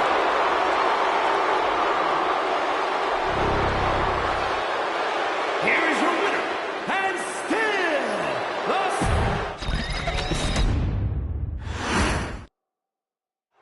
Bayley versus Naomi, SmackDown Women's Championship on the line. So much of Naomi's career has been predicated on making history. And tonight, she has the opportunity to make even more history. And Naomi's got plenty of momentum coming into this match and is feeling mighty confident herself. We've said it time and time again. Naomi may be the most athletic woman we've ever seen compete here in WWE. Yeah, Naomi wants to depend on athletic maneuvers, while Bayley wants to be more methodical and fight a more classic wrestling style. Bayley's being caught off guard by Naomi. The champ wasn't expecting such a flurry of offense from the challenger. There's absolutely no regard for your opponent's set. Taking flight. She turns out out the way. Oh, no. Decided to take a leap of faith and paid the price. Kicks to the cranium of their opponent. The champ might have just incited an angry response after that. Brought back into the ring from the floor now. Bayley's fired up and wants this crowd to know it. Oh, right to the throat. Great move. Bayley having ever... Oh, it's going to happen. Oh, bad landings. That's not what she had planned. Oh, man. A factor to consider in this match is that Naomi taking flight through the air and connects. They got all of that. Just taking flight and soaring through the sky.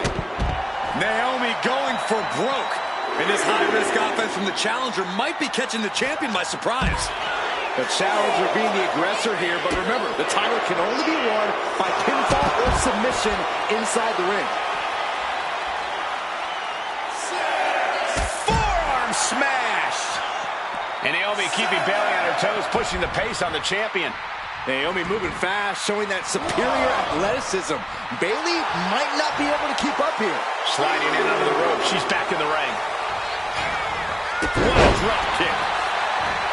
Byron, you've talked a lot about this change in Bayley and how people can't believe that this is the type of taking flight. Diving body splash. Momentum is really on Naomi's side. And Naomi continues to somehow have Bayley's number here. Oh, launching himself from the ropes.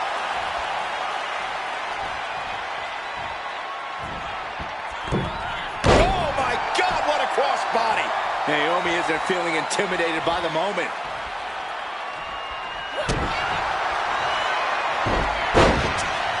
Uh-oh, feel the glow! Feel it, guys! There it is, I'm feeling control here. Letting go of her hold here. Maybe she thinks enough damage has been done. And I think it was you, Byron, who asked Bayley if she changed. And she said, I didn't change. I just did what I had to do, and look what I've done. Well, you're right. Love it or hate it, Bayley's doing what she's had to do by hook or by crook to maintain a stranglehold on the SmackDown Women's Championship. Knew what was coming there. Boom, boom, persistent barrage.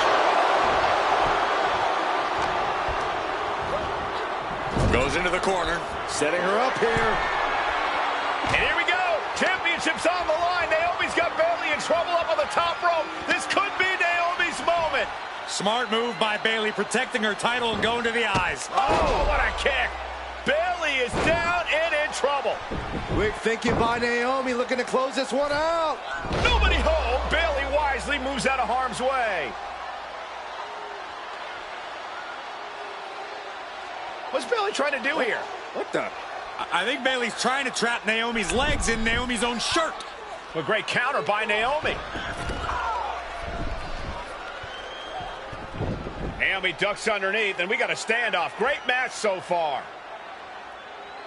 Well, Bayley thought she had Naomi, but the challenger was ready. Well, the champion has to find a new strategy in a hurry. Oh, man!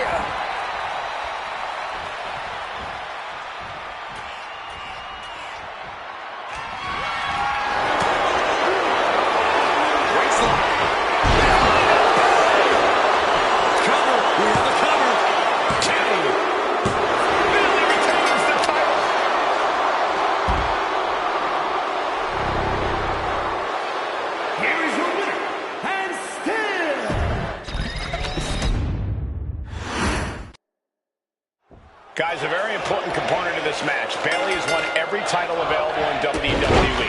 Bayley has accomplished it all. But the one thing Bayley has never done in her career, she's never beaten Naomi. And believe me, that is a huge point of confidence for Naomi. And a huge pressure on Bayley. Yeah, but Bayley thrives under pressure. Her resume speaks for itself. We've said it time and time again. Naomi may be the most athletic woman we've ever seen compete here in WWE. Yeah, Naomi wants to depend on athletic maneuvers, while Bayley wants to be more methodical and fight a more classic wrestling style. Moving into the ring. Oh, my God, what a forearm! Excellent job. And that prevents Bayley's attack.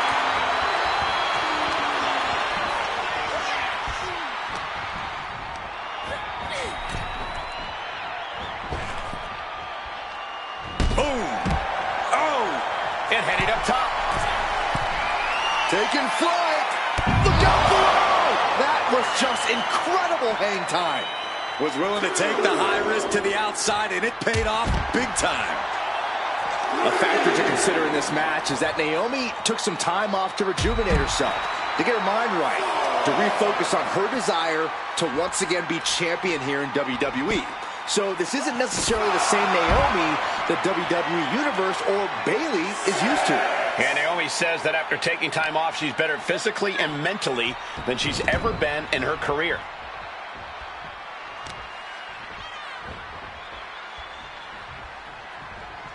An arm breaker. Byron, you've talked a lot about this change in Bayley and how people can't believe that this is the type of person she's turned into. Well, it comes down to career frustration. Bayley is frustrated with her career progression, the way things were when she was hugging and smiling. It's not about frustration, Saxton. It's about realization. Bayley realized she never got the respect that she deserves from the WWE Universe. Nice Japanese arm drag. German suplex. And a flying forearm smash. Boom.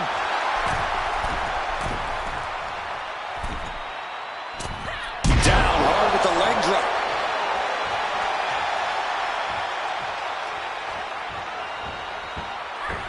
Turns that away.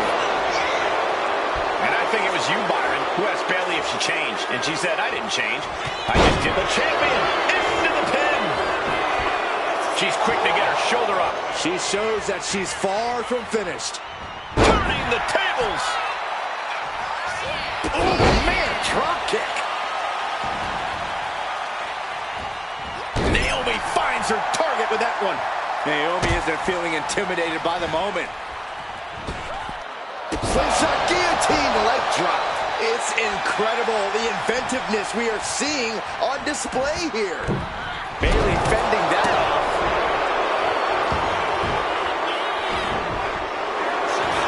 And here we go. Locked in. It's locked in. And here we go.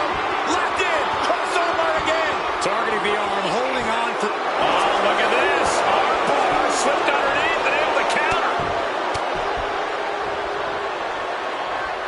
Drop kick. Great athleticism. I don't think I've ever seen a champion feel as disrespected as Bayley has, Corey, because Bayley's talked a lot about how people think she's an afterthought as a champion. Everybody talks about Becky Lynch on Raw. They're now talking about Rhea Ripley in NXT. But Bayley has been the longest reigning champ in SmackDown history. And here we go. Championship's on the line. Naomi's got Bayley in trouble up on the top rope. This could be Naomi's moment. Smart move by Bayley, protecting her title and going to the eyes. Oh, what a kick. Bayley is down and in trouble. Quick thinking by Naomi, looking to close this one out. Nobody home. Bayley wisely moves out of harm's way. What's Bayley trying to do here? What the? I think Bayley's trying to trap Naomi's legs in Naomi's own shirt.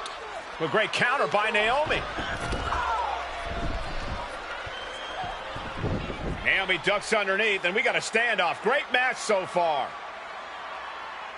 Well, Bayley thought she had Naomi, but the challenger was ready. Well, the champion has to find a new strategy in a hurry.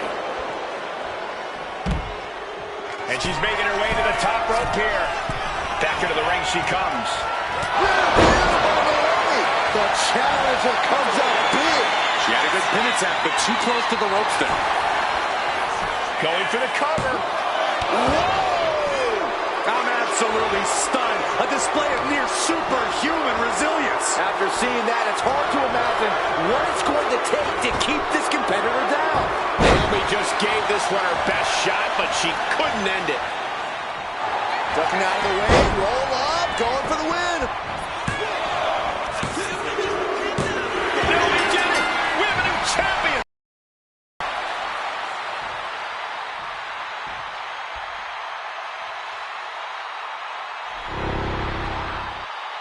Here is your winner, and the new SmackDown Women's Champion, Naomi!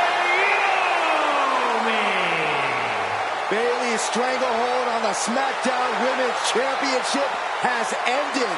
The Glow era has begun. Bayley was as a...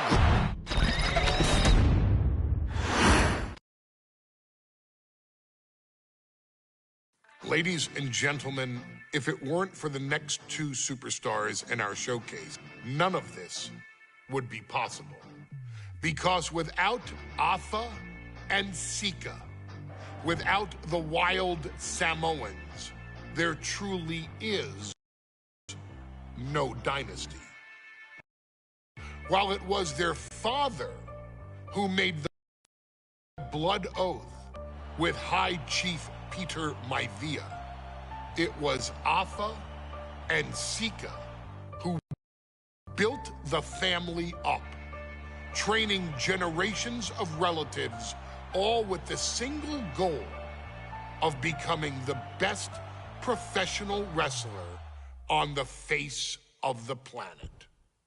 And while the two would together be WWE Hall of Famers, based solely on their work as trainers and cultivators of the next generation, their in-ring successes only add to their immortality. Atha and Sika formed WWE's most dominant tag team of the early 1980s, fighting their way to the WWE Tag Team Championship on 3 separate occasions. Opponents were often defeated before the bell even rang to start the match, falling victim to the aura and the intimidation factor of having to step into the ring with the Wild Samoans, accompanied by Captain Lou Albano. The trio formed a masterful group that was able to take all opponents off their game, be it through Albano's devious schemes or the overpowering nature of the Wild Samoans. WWE had never dealt with a team so primal, turning each match into a battle of survival. Most feared, the deadly Samoan drop, A move that has been imitated by many, but duplicated only by a chosen few. There they are, the Wild Samoans. These are immigrants coming from the island, trying to figure it out, trying to find a way. I couldn't imagine being these men. I couldn't imagine taking on these responsibilities of setting the tone in a whole new country. And then trying to break into entertainment on top of that. But they made it work. And that's what we are. We're workers. We make it work. These tribal elders set the standard for all of their descendants to not only follow, but they also taught their descendants how to surpass it. So beloved were the two that perhaps no moment holds more significance to your tribal chief, Roman Reigns, than when he was presented the Ula Fala by his father Sika and Uncle Afa after the 2020 Hell in a Cell event.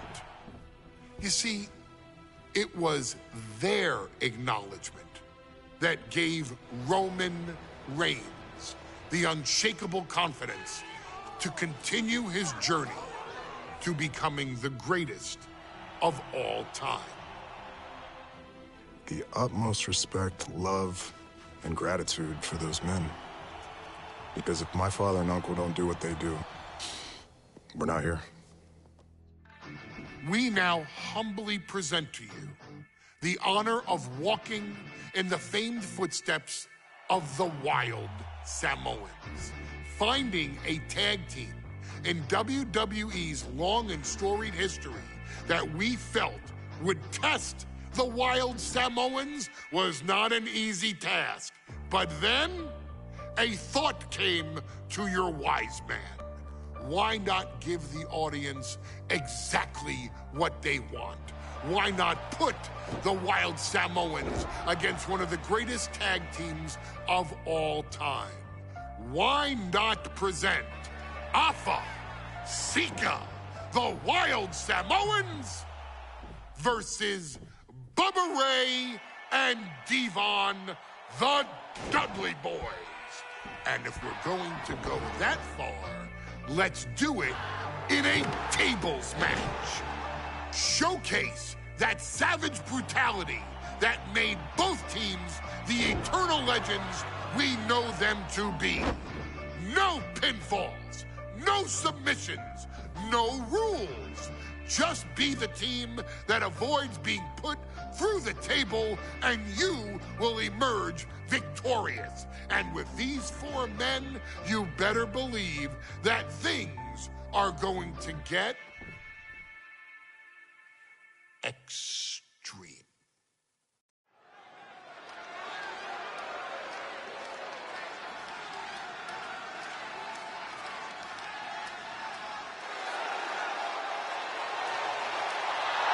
And here they come. Bubba Ray and Devon are ready for a fight. That's just what they'll get from Afa and Sika, and then some.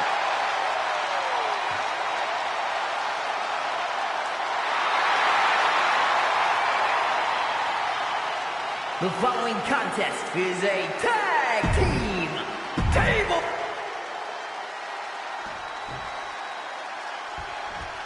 Guys, this is going to be a great one. You can feel the electricity already. I feel the excitement and some fear, too. Accompanied by Captain Lou Albano and a combined weight of 645 pounds. Afa and Sika, the Wild Samoans. This tables match might be a dream match.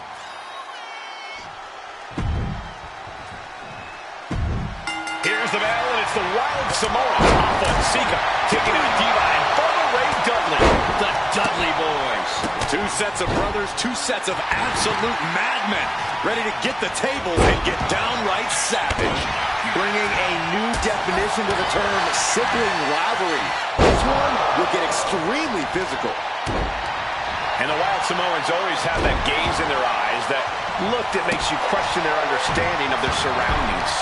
Yeah, and I have to wonder if Alpha and Sika are even aware of what the tables are for. I'm afraid they'll just keep on dishing out punishment, expecting a bell to eventually ring. That's using your head. Chop, getting up on wobbly legs, but he'll soon be put back down. Now, these are obviously two juggernaut tag teams clashing, but this is also a match that clearly favors one team over the other. Be honest, Corey, do you think the Wild Samoans really have a chance in this one? This is the Dudley's wheelhouse, Cole. No team knows more about excelling in a tables match than Devon and Bubba Ray. The Wild Samoans have a lot of unbridled aggression working in their favor, but ultimately, they're up against the Masters. Goes under the ropes and into the ring. Corey, the Wild Samoans are about as tough and mean as they come, a very physical duo, and we've seen how they use their heads, almost like a concrete weapon. Yeah, they don't need much flash. They're just a formidable ground and pound team. If they lack in offensive creativity, they make up for it in blunt force trauma. And nothing packs more blunt force trauma than an Alpha or Sika headbutt.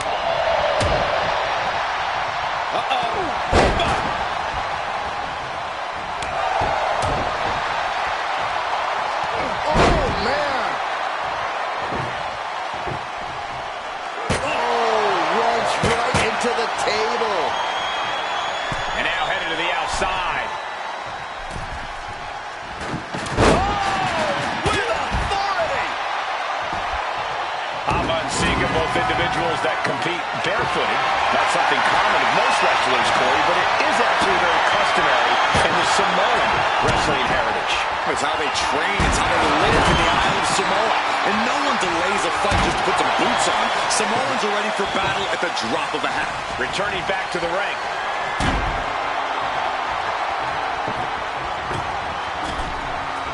I can't begin to imagine what he's got planned here, guys. Maybe it's a Yahtzee. Now count out as he takes things out of the ring. And he's going with the great equalizer here, the steel chair. Straight brutality coming right at you. Carrying the opposition. What's the thought here? And we can harp on how this match was something almost tailor-built by the Dudley boys. With a famous series of TLC matches they've had, the Dudleys have become synonymous with the team in TLC. And that didn't stand for tender, Cole. It means tables, and it means lots of them. Yeah, and if Bubba Ray and Devon can get the Wild Samoans to a table tonight, it will really add to the Dudley boys' legacy even further. What a display of strength here. What goes up must come down, and it sure as hell did right there. This is not going to be pretty. Not the... Oh, great wherewithal there. A very ferocious demeanor. And Sika just beat the Dudley boys at their own game. Here are your winners, Alpha and Sika, the one.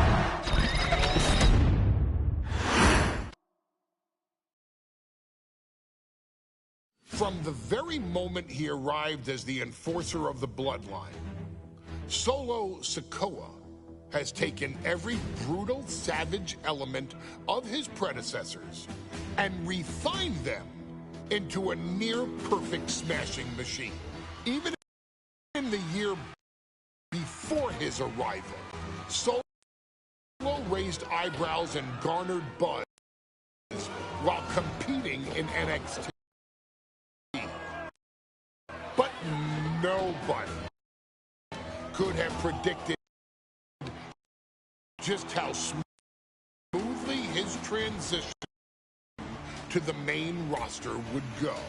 And before I go on any further, let me make one thing perfectly clear. I'm only saying what I'm saying about Solo Sikoa because I am a wise man. I'm a professional. And because I'm being handsomely compensated for my stellar work as your host of the WWE 2K25 showcase. I haven't forgotten what Solo Sikoa and his rogue bloodline did to me. but I also know better than to let personal feelings hinder your professional endeavors. So with that being said, since his arrival at Clash at the Castle in 2022, Solo Sikoa has consistently been involved in WWE's biggest moments and biggest matches. He's been victorious in War Games.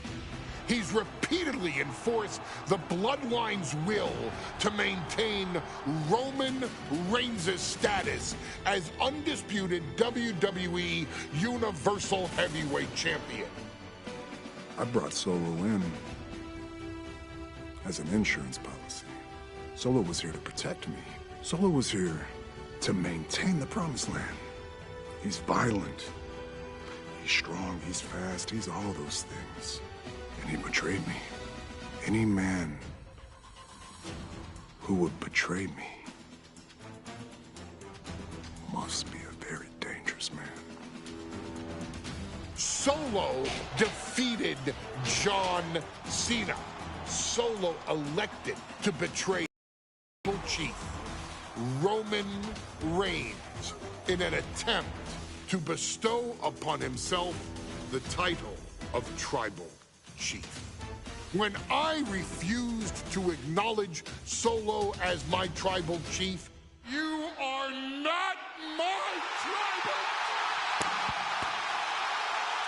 He, Tamatonga, Tongaloa, and Jacob Fatu put me through a table in Madison Square Garden. And that led to opportunities to compete for the undisputed WWE Heavyweight Championship. It's led to more visibility with Solo's Rogue Bloodline ruling over SmackDown. Every choice Solo made only furthered his standing in WWE. He has the bloodlust of the wild Samoans, the brutality of his cousin Yokozuna, and the single-minded focus of Roman Reigns, all rolled into one.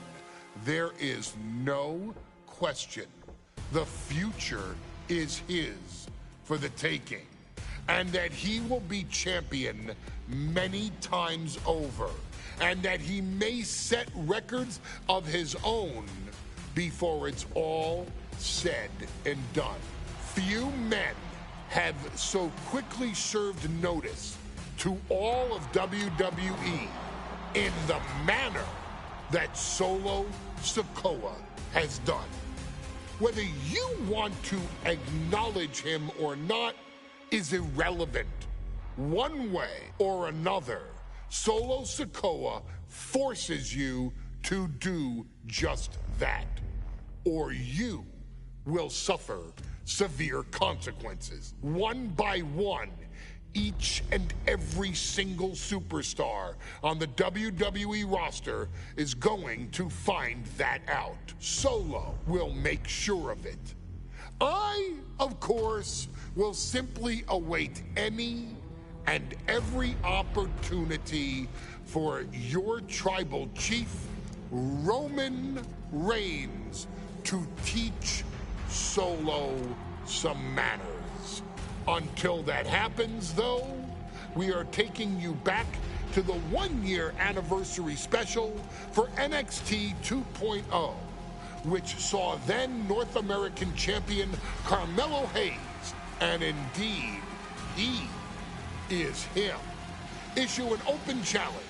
Unfortunately for the future superstar, it was to be answered by Solo Sikoa, and things went as well for Hayes as you can probably guess. Showcase the unrelenting fury that has made Solo Sikoa nearly unstoppable, and defeat Carmelo Hayes to earn Solo his first championship victory. It won't be easy against Carmelo, especially when he has Trick Williams watching his back. And if you make one mistake against the champ, he'll take his shot and most likely hit nothing but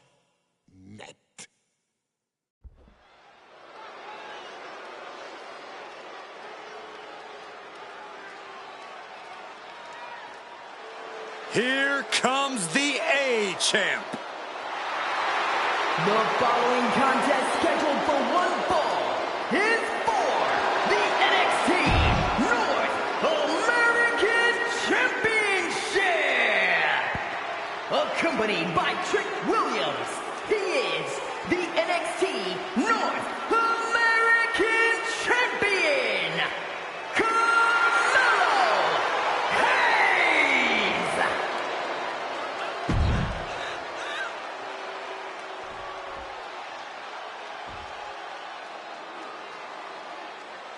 What? This place is shaking! We never thought we'd see Sokoa again. his opponent from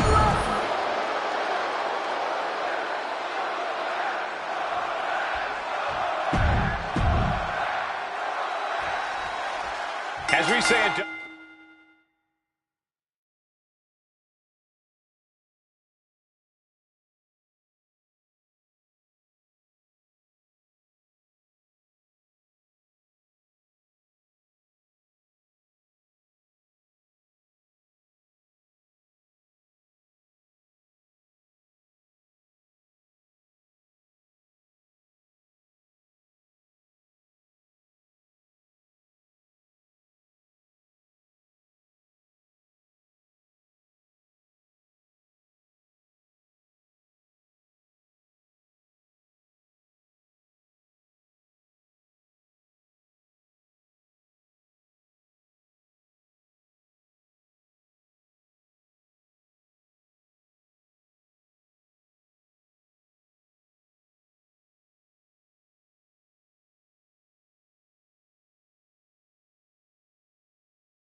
WWE expect the unexpected. We expected Wesley to be Carmelo Hayes' opponent here, but instead, we have the surprise return of Solo Sikoa as he's claimed his title opportunity. Solo Sikoa, fresh off joining the bloodline, is here. He has answered the call, and we indeed have an NXT North American title defense tonight for NXT 2.0's one-year celebration.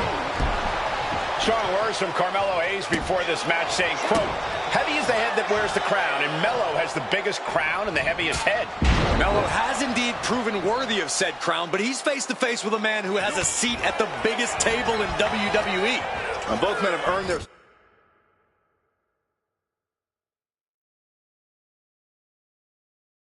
status thus far, that's for sure. Solo reverses and looks to capitalize. Oh, man. Sikoa taking command, and Melo is obviously still in shock about this impromptu match. Gotta be a tough situation for Carmelo Hayes here. He's up against an opponent he could never have planned for. Oh, but there's a clear strategy, Cole. Solo Sikoa has an injury to his left knee. Solo had a brutal Falls Count Anywhere match last month here in NXT, and he just faced Drew McIntyre on SmackDown just a few days ago. And Sikoa sent toward the ropes, and Carmelo Hayes with a kick right to the midsection. Melo taking it to Sikoa here. The power of Solo just a little too much for the A-Champ in this instance. What a chop. Trademark viciousness. Lack of mercy. That's what Solo Sikoa is all about. Into the corner. Big splash by Sikoa. Melo in trouble. Sikoa.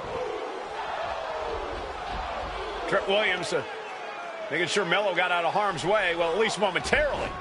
Yeah, momentarily is right. Sikoa continuing to inflict more punishment on the champ. And Hayes takes out Williams on the outside. Solo standing strong. Solo not allowing the presence of Trick Williams to distract him whatsoever. Solo has the mindset to destroy anyone in the way of him in the NXT North American Championship. And now thrown back into the ring. Counter. He knew just what to do. You got to be impressed by both Solos. Looking to seal the deal, guys. Only a 1 count before the kick out. He is certainly sending a message, getting his shoulder up before 2. Uses the edge of the knee. Getting back to his feet, trying to fight on, but it might be too late. Springboard! Springboard clothesline! Kick lands. Oh, Sikoa in command. And you got to wonder if Melo is regretting his words, regretting his actions. Pin attempt by the champion.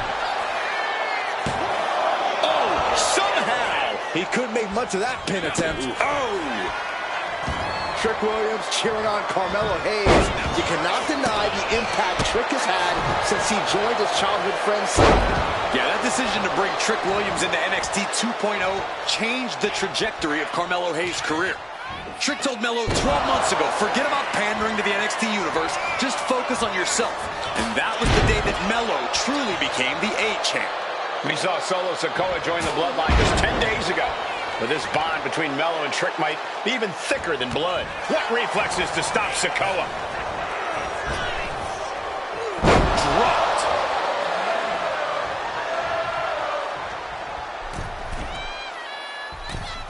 Forearms for the second rope. Driving down.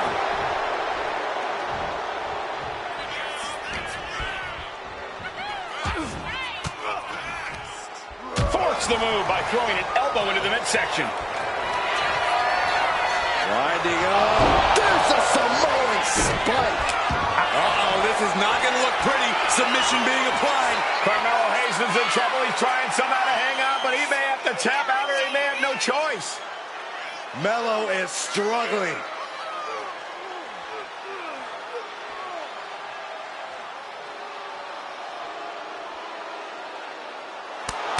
What the? Sikoa is the new champion. Here is your winner, and new NXT North American Champion,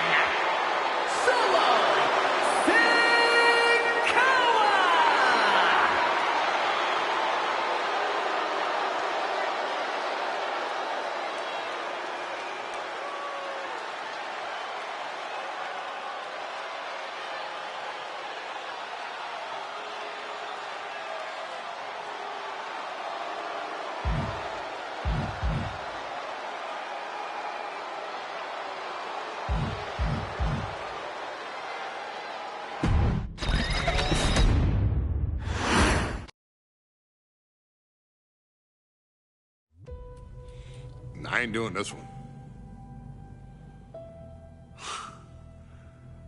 We can have all the fun we want with these video games and this showcase and these fantasy matchups like Offensica versus Bubba Ray and Diva.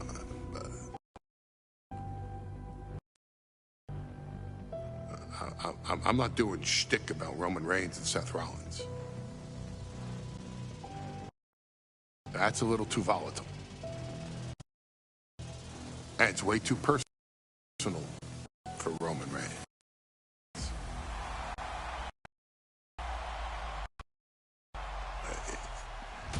Roman Reigns and Seth Rollins came up together in the Shield. And Seth Rollins took it upon himself to disband the Shield by blindsiding Roman Reigns with a chair.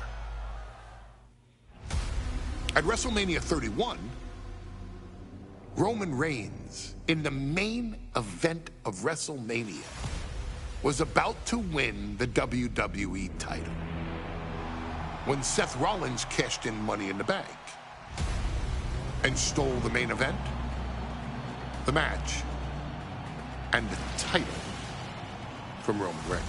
Roman Reigns lost the undisputed championship after almost 4 years, the greatest title reign of all time, to Cody Rhodes. Not because Cody Rhodes was the better man, but because Seth Rollins was right there. And the seduction, the bloodlust that Roman Reigns had for that moment of revenge was too much for Roman Reigns to give up. And for the first time in Roman Reigns' life, he took his eye off the ball for that much time and smashed Seth Rollins with a chair, the same way Seth did a decade earlier to Roman. And that moment gave Cody Rhodes all he needed to end the most historic title reign in WWE history. I'm supposed to do shtick about Roman Reigns versus Seth Rollins for a showcase? I mean, it's smart, because the next time Roman Reigns steps into the ring with Seth Rollins will be the last time Seth Rollins steps into a ring. Next time Roman Reigns gets his hands on Seth Rollins, you won't have your architect anymore. You won't have your visionary anymore. You won't have your revolutionary anymore. You will have your tribal chief, Roman Reigns, but you'll never again have Seth freaking Rollins. Roman Reigns will put an end to Seth Rollins in WWE. And then the only way you'll ever be able to see Roman Reigns versus Seth Rollins will be in the WWE 2K25 showcase. Roman Reigns versus Seth Rollins from the 2022 Royal Rumble. And that's not a prediction.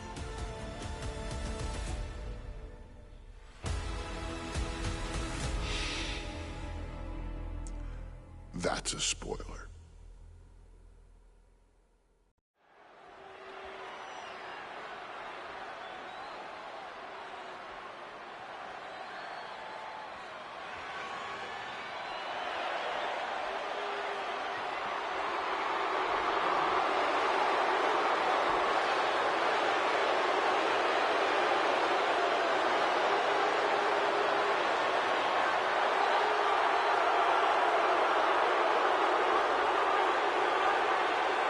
The big question as we kick off Royal Rumble, will Roman survive tonight? Well, the man who's walking down the aisle here in front of 44,000 plus is the greatest champion of all time. transcending the business. And tonight, it's personal.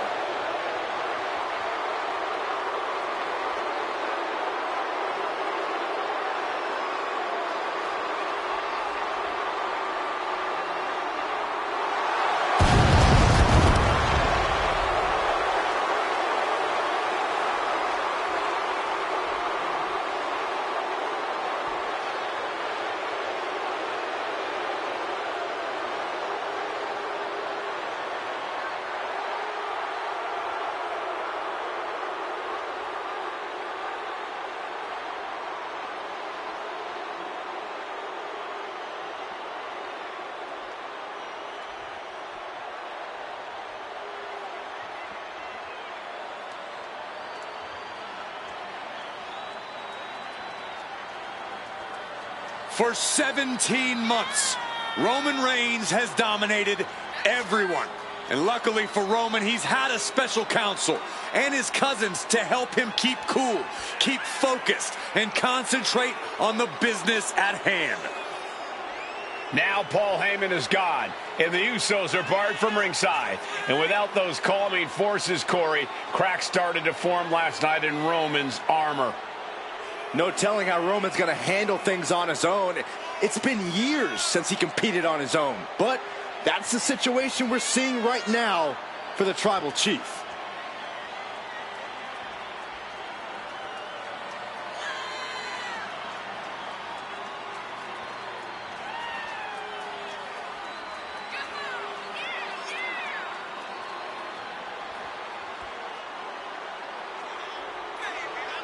In recent weeks, Seth Rollins touched on the one thing that Roman Reigns has not been able to get over: the dissolution of the Shield at the hands of Seth Rollins. Roman Reigns is a loyal man, a family man, and what Seth Rollins did to his family was cowardly in the eyes of the head of the table, the Tribal Chief, the man who is blessed by the gods of sports entertainment.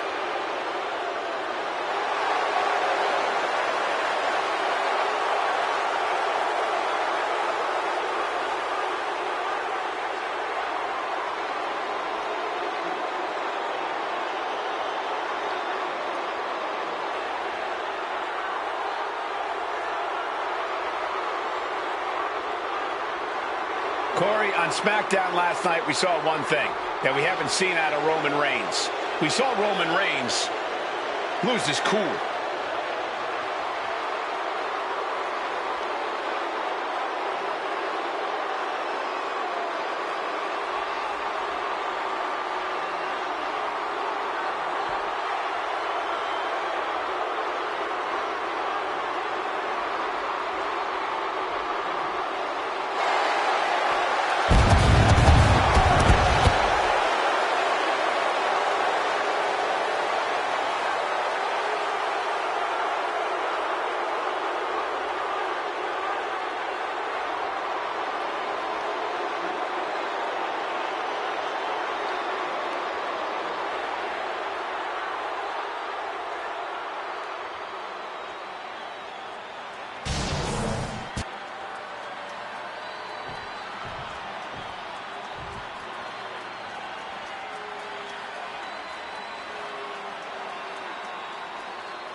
Look at this.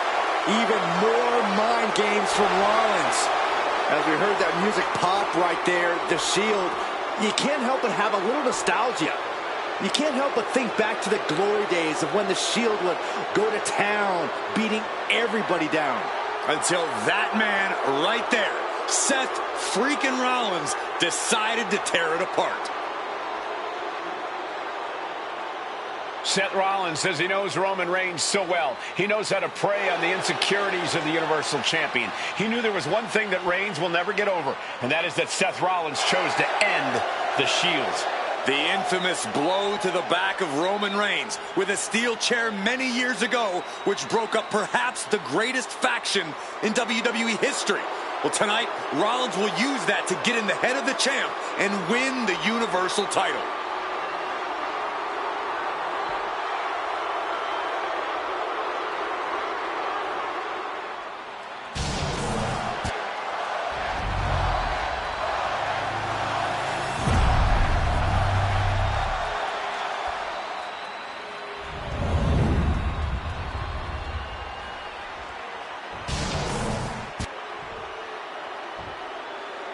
The following contest, scheduled for one fall, is for the Universal Championship.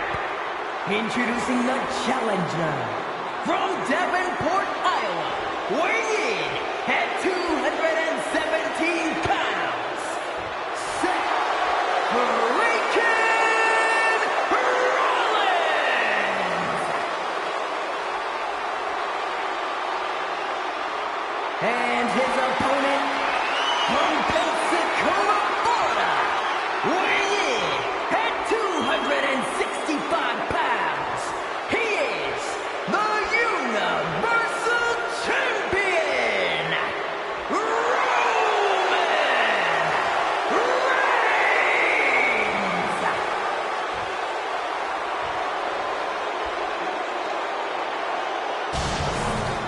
It's been interesting watching Reigns throughout these introductions, muttering to himself at times. Honestly, Rollins seems to be in Roman's head.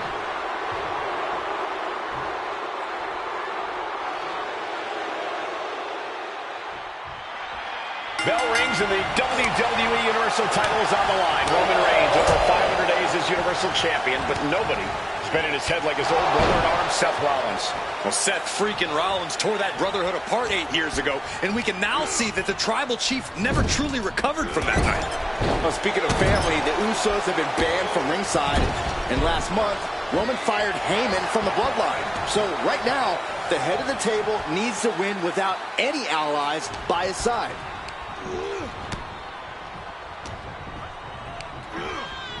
Sent to the corner. Trapped in the corner. Non-stop blows. And the wise man, Paul Heyman, will be at ringside for a championship match tonight, just not this one. And that's just sickening to me, Cole. Reigns had just cause for firing the wise man, and now Paul's right back with his old client. Heyman has zero loyalty to the bloodline. Okay, Corey, did you forget the fact that Roman attacked Heyman? Anyway, Reigns just needs to forget all of that tonight.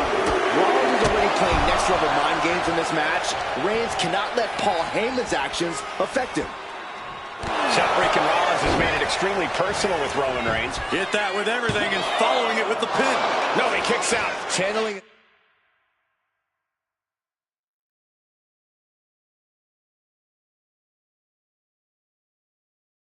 his energy to stay in this matchup. Oh, shoulder to the gut. Gentlemen, for 17 months, Roman Reigns has dominated. He had special counsel and cousins to help him stay in control, to keep his cool, to concentrate on the business at hand. But now Paul Heyman is gone, and the Usos are barred from ringside.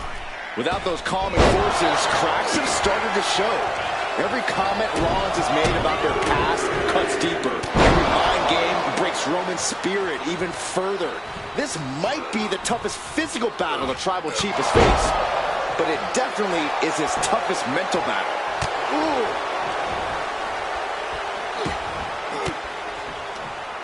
Bang! He finds a counter. Unloads with the boot.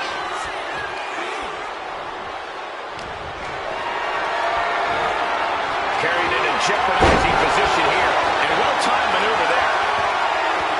I have to admit, it's a pretty cold move for Rollins to just take the years of history the Shield had and turn it into a joke here tonight. It's appalling, Saxton. Rollins has always treated that sacred history as a joke. Now we know that Roman Reigns is a loyal man, a family man. What Seth Rollins did to his family 8 years ago was cowardly. Now it's time for Rollins to pay. And into the corner he goes.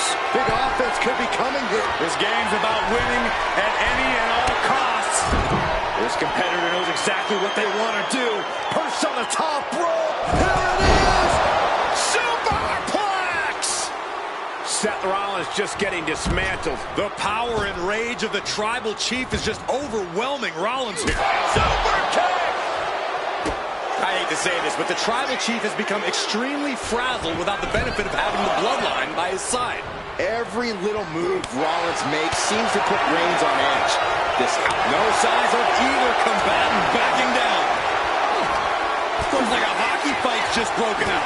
Two titans trading strikes and refusing to back down. Oh.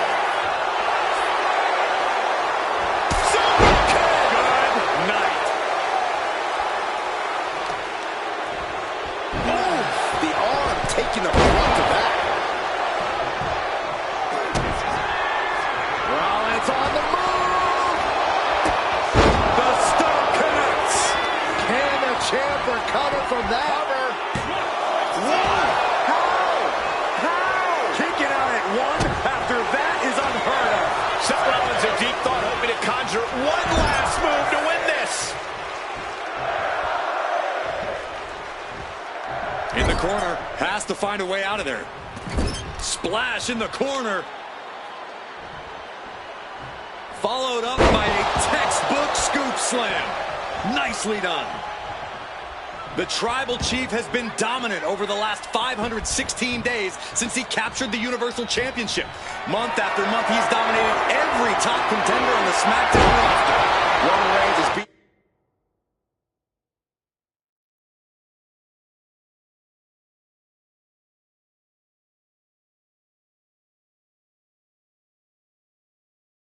Big names over the last year and a half, but Braun Strowman, Rey Mysterio, the Demon Finn Balor, even John Cena. But Reigns has to be bothered by the fact that he has never been able to knock off Rollins in a premium live event match in his career. Never successfully defended a title against Rollins.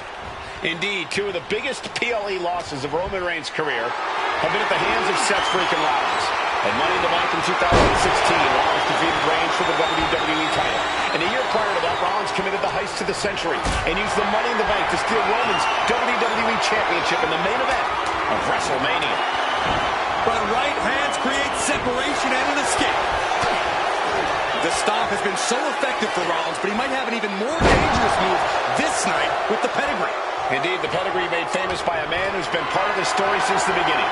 Triple H, the man who manipulated Rollins into turning on the Shield, became something of a father figure for Rollins. And judging by the cerebral approach Rollins has taken tonight, he indeed knows how to play the game. Reigns is wasting no motion. And you can see Seth is being run into the ground by Roman. Setting up for something here. Big powerbomb.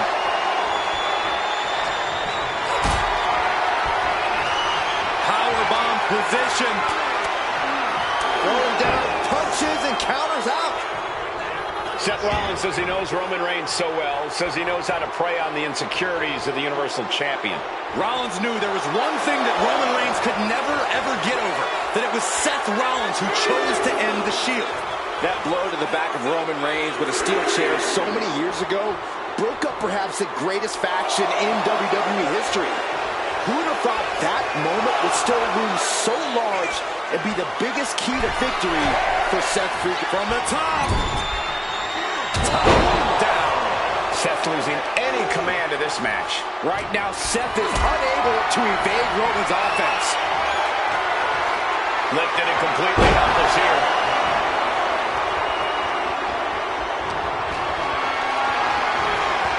Not looking good in this position. Up and over, all the way to the floor.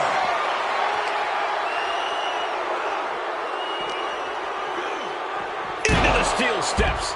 That's got to be a tide turner.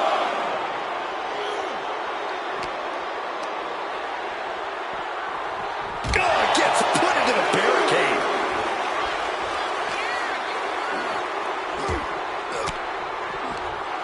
Disrupts the attack with an elbow to the gut. Both sides with an answer to every piece of offense. There it is. Pedigree. Seth with a big move there. The title is within reach. Driven into the barricade. He gets back into the ring. Looks like he's got something in mind for ringside here.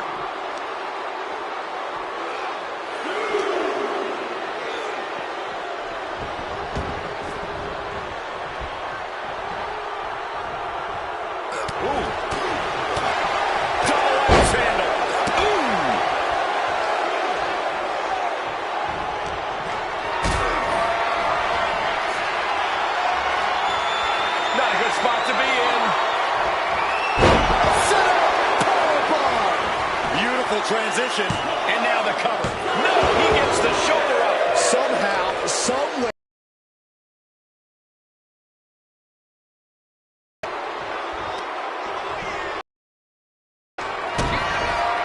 Kick to the gut by Rollins. Down low with the stomp.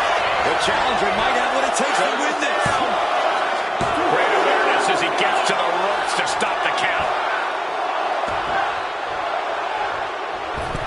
Went for the springboard and missed.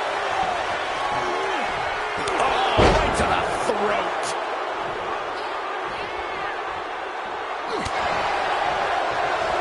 Reigns with a Superman punch.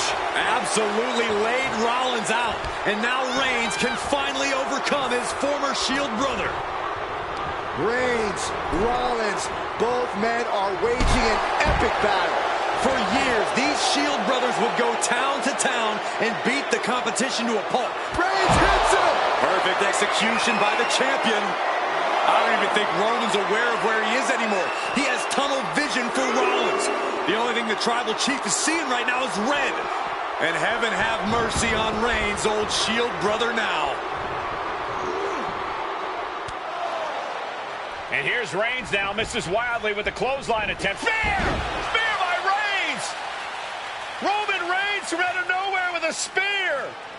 That could end it for Rollins if Roman could just make the cover. Roman trying to fight through the pain. Oh my, guys. Guys, look at what Rollins is doing.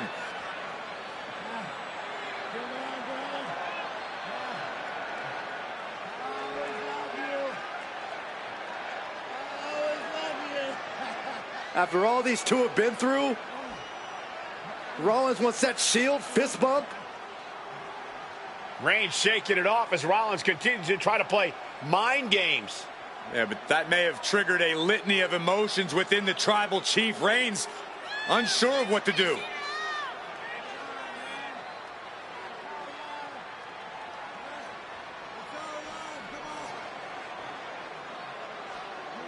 Roman Reigns determining what to do now. Will he slay his former brother?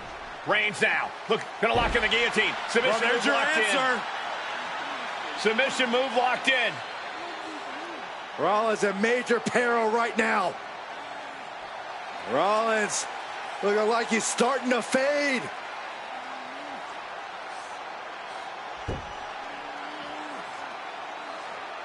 Seth trying desperately to make it to the bottom rope.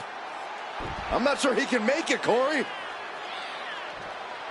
Trying to make it to the rope to force some sort of break. Seth trying to hang on. How can he do this here? Is Rollins going to tap there? What's Rollins going to do? Is he going to tap out? Well, he makes it to the rope. Reigns has a 5 count to break the hold.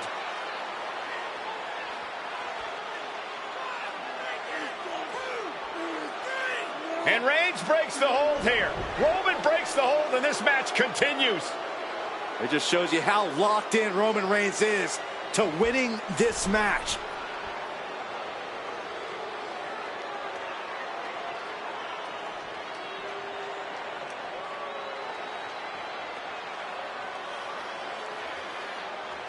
Rollins just motionless now. Roman had that guillotine locked in far too long. Well, the oxygen slowly circulating through Seth again, but that's it. The title's going nowhere.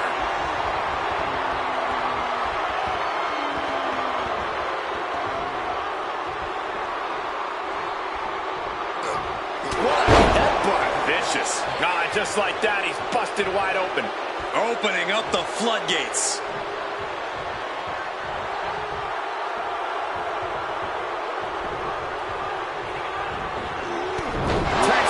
Jumping clothesline. Oof. Roman cannot be stopped here. Rollins has to find a way to right the ship here.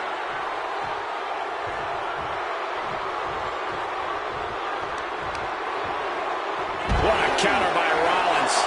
Now Rollins looking for some momentum. Seth weathered the storm and wants to create a flurry of his own. Decides to leave the confines of the ring. Block the effort and cut them off with a shot to the gut. Face first. Nail to the table, and Seth freaking Rollins are at war right now. Bombs being thrown between these Shield brothers, but only one will be left standing. Up high. And completely missed the mark. That didn't look good at all. A ringside doctor's on hand if needed.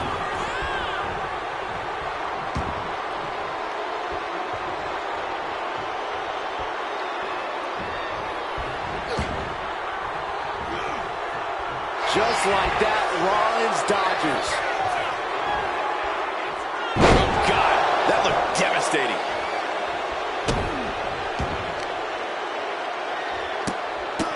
Oh, several kicks to the face, and one more for good measure. Oh, that's on down. It's cinched in. This could be over. Roman Reigns could be on the verge of tapping out. Is the tribal chief done for? Is Reigns going to submit? Looking to free the arm and does just that. Getting him right into the corner. Getting him in place, but for what? Ooh. Oh. Boom. Oh.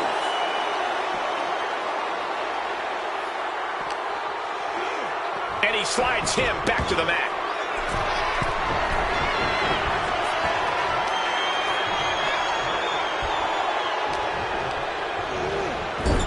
Shoulder right to the midsection. Rollins being put into the guillotine. This is the biggest dangers, and he just decides to end the holes. Wonder what he's thinking here. Rollins. Skywalker by Rollins. 2. Strong kick. There's the pin for the championship.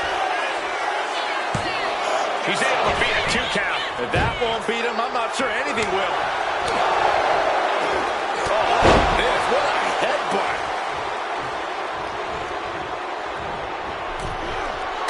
Superman punch.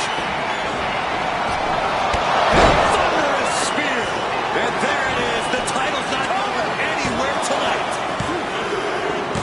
And Reigns retains the title.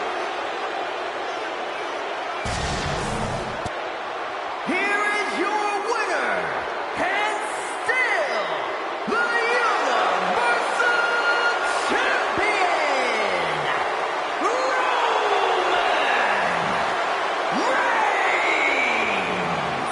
Roman Reigns has finally done it. Finally earned that title defense against Seth Rollins. Finally exercised the ghost of the Shield. It looks like a huge weight has been lifted from the shoulders of the tribal chief. Roman may never forgive Rollins, but now he can forget him.